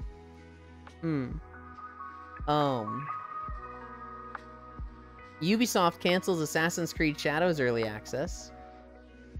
Good riddance. And then the last thing I put in my notes was this girl on TikTok. She would do like exercise TikToks of her, exercising at the gym, this guy leering at me, this dude doing this to, tone my butt, just, what a girl on gym TikTok or whatever. She accused one of the employees of staring at her. She was like, hey buddy, can you stop staring at me? Like, you're making me really uncomfortable. And he's like, what are you fucking talking about? She's like, yeah, I know you're staring at me, so, you're making me uncomfortable. I'll tell staff. And he's like, one, it's my job to stare at people, to make sure they're, like, using the gym properly, because I work here. Two, I work here. I guess, if you want to flatter yourself, sure, but, like, I'm not staring at you like that. And she's like, I don't know, it became a thing. She doubled down and kept arguing with him. And he was like, okay, you're trespassing now, get out. I've called the police, and they revoked her gym membership. One of those main character syndromes where she just thought she owned the place. And he was like, yeah, I'm not dealing with this, get out. And so, I don't know. If you make TikToks at a gym, sure, fine. Good for you. When you start, like, complaining about people being in your shot and, like, thinking you own the place, get the fuck out of here. I come chill? Hell yeah. Those one that say it will be bad like Subnautica Below Zero. Below Zero wasn't bad. It wasn't as good as base Subnautica. It didn't have that, like, isolation feel. Because something that Subnautica has was, like, you have your computer talking to you, and that's that. You've got the data pads. But other than that, you feel very fucking alone, which plays into the whole, like, horror aspect of Subnautica. Below Zero, you have other people. You have, like, other characters talking to you the whole time, and your character themselves is talking. And it feels much more like a direct story. I don't want to say more story-driven, because Subnautica is extremely story-driven with the data pads and environmental storytelling. But Below Zero is just more straightforward and less horror. And so just, I don't know. I don't think it was as good. I come chill, hell yeah. Wasn't Below Zero more about like, building stuff like that? You cut out a little bit. Say that again? I think I still have. Okay, no, I don't.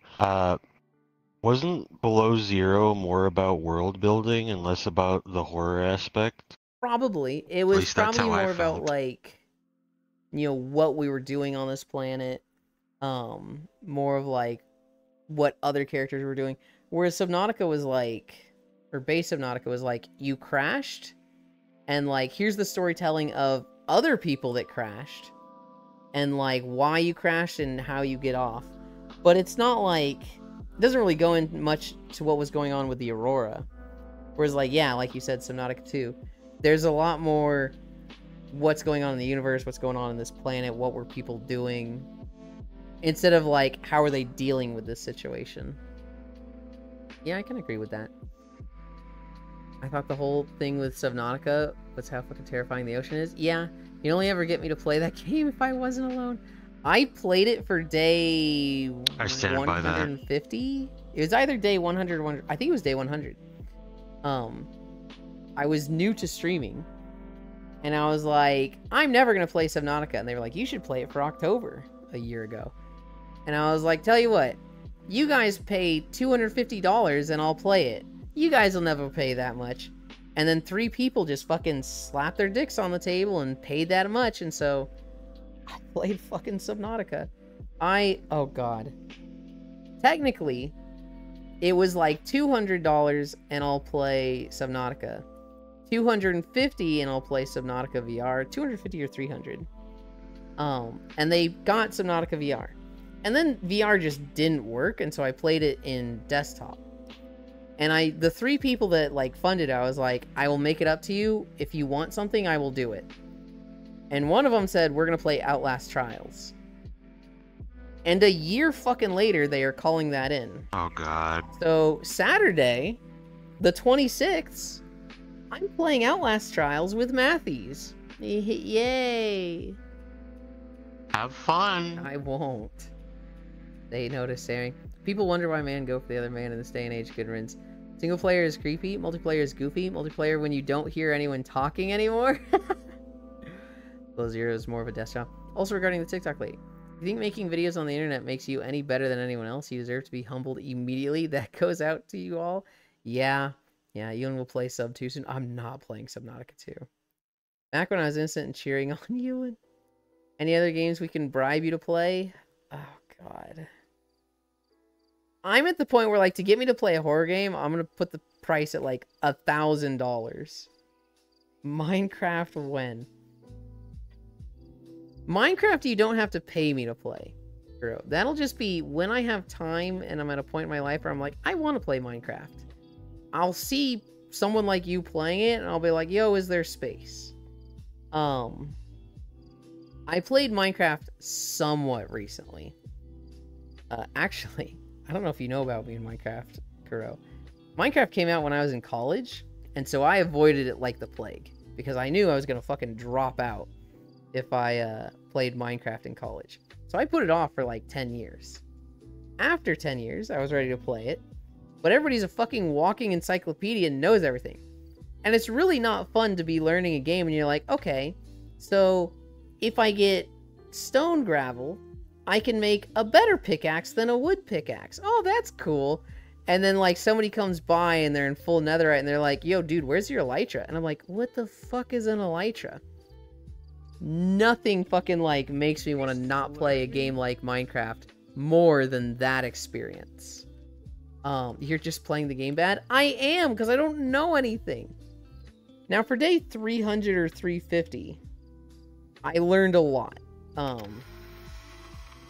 no, she found the camera.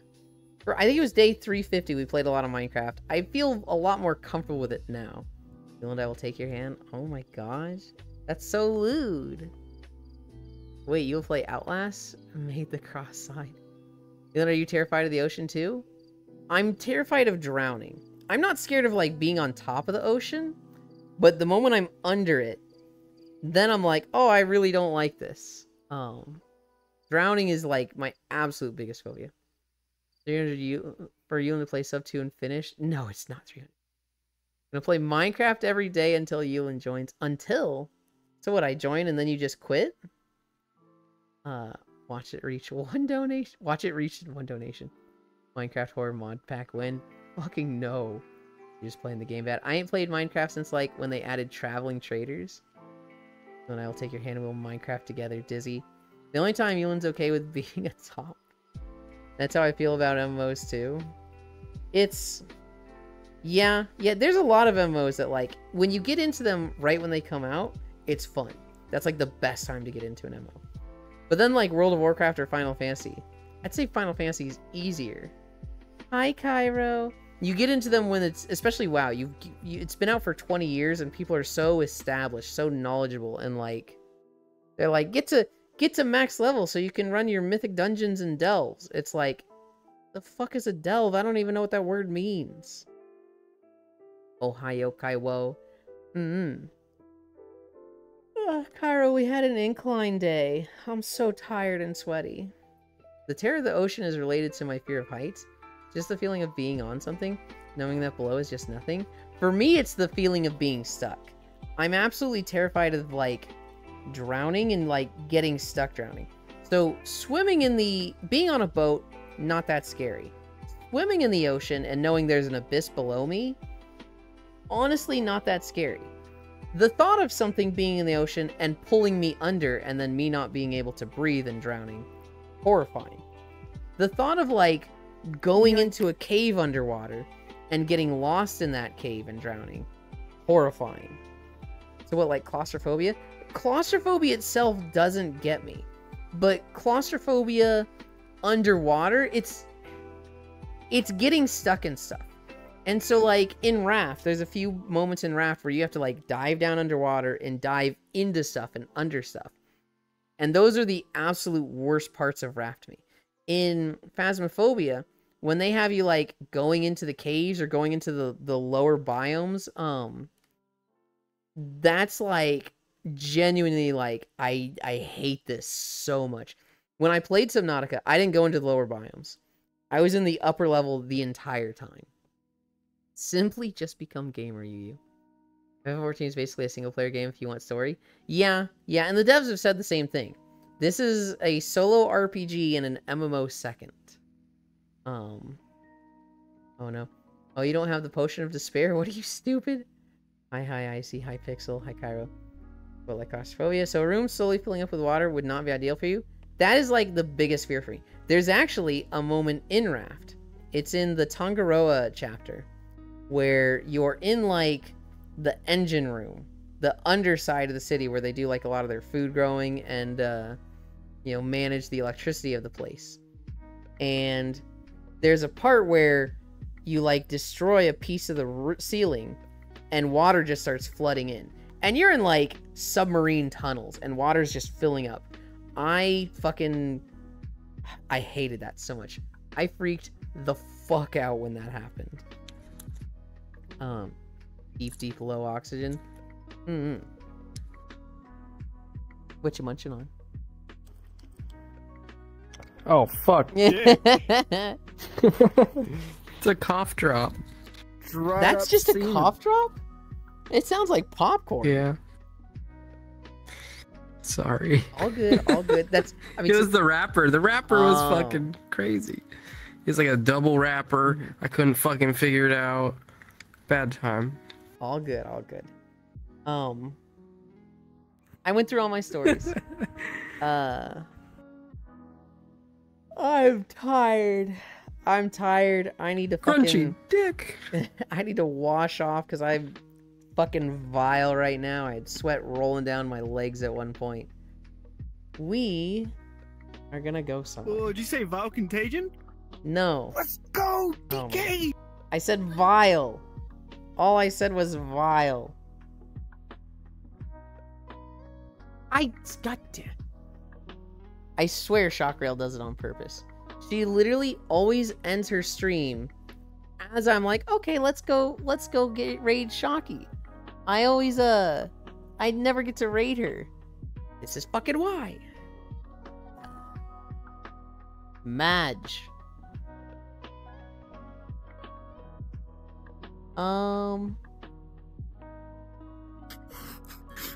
Wish I had popcorn. There's plenty of other targets. We'll raid Yuki. Yuki is playing Dark Souls 3. Salty Euland. Leftover Dictions. What the fuck is happening in my chat right now? Okay.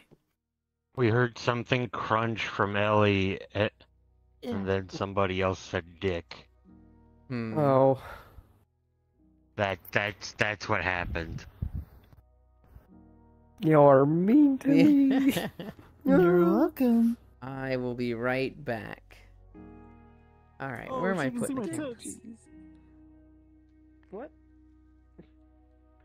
Where?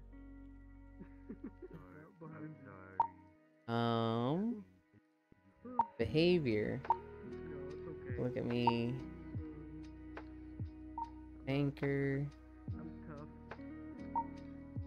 This world is so pretty. Bro, I deadass thought you were a plushie. Nope, not that one. This one. We're going to Yuki as a pet. Dark Souls 3. Thank you everybody for keeping me company today. Thank you everybody for spoiling me. Anon, Octomage, and Matthews. Today is WoW Raid Day and Reset Day. Oh, we're gonna be going into the new raid. There's like a... Because it's the 20th anniversary, the 25th anniversary, I forget which anniversary. 20th. There's a new raid, so we're going to postpone our spider progression. And, we're going to do that a little bit. Slash raid.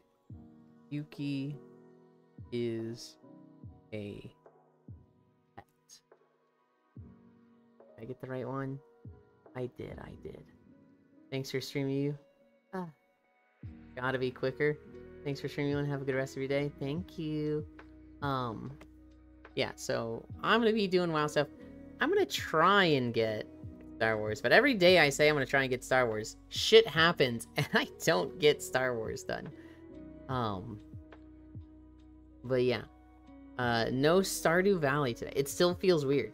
It still feels like I'm supposed to have it on Tuesdays. Everybody in the group chat last Tuesday was like, it feels empty now. I miss you guys so much. But yeah, thank you for keeping me company.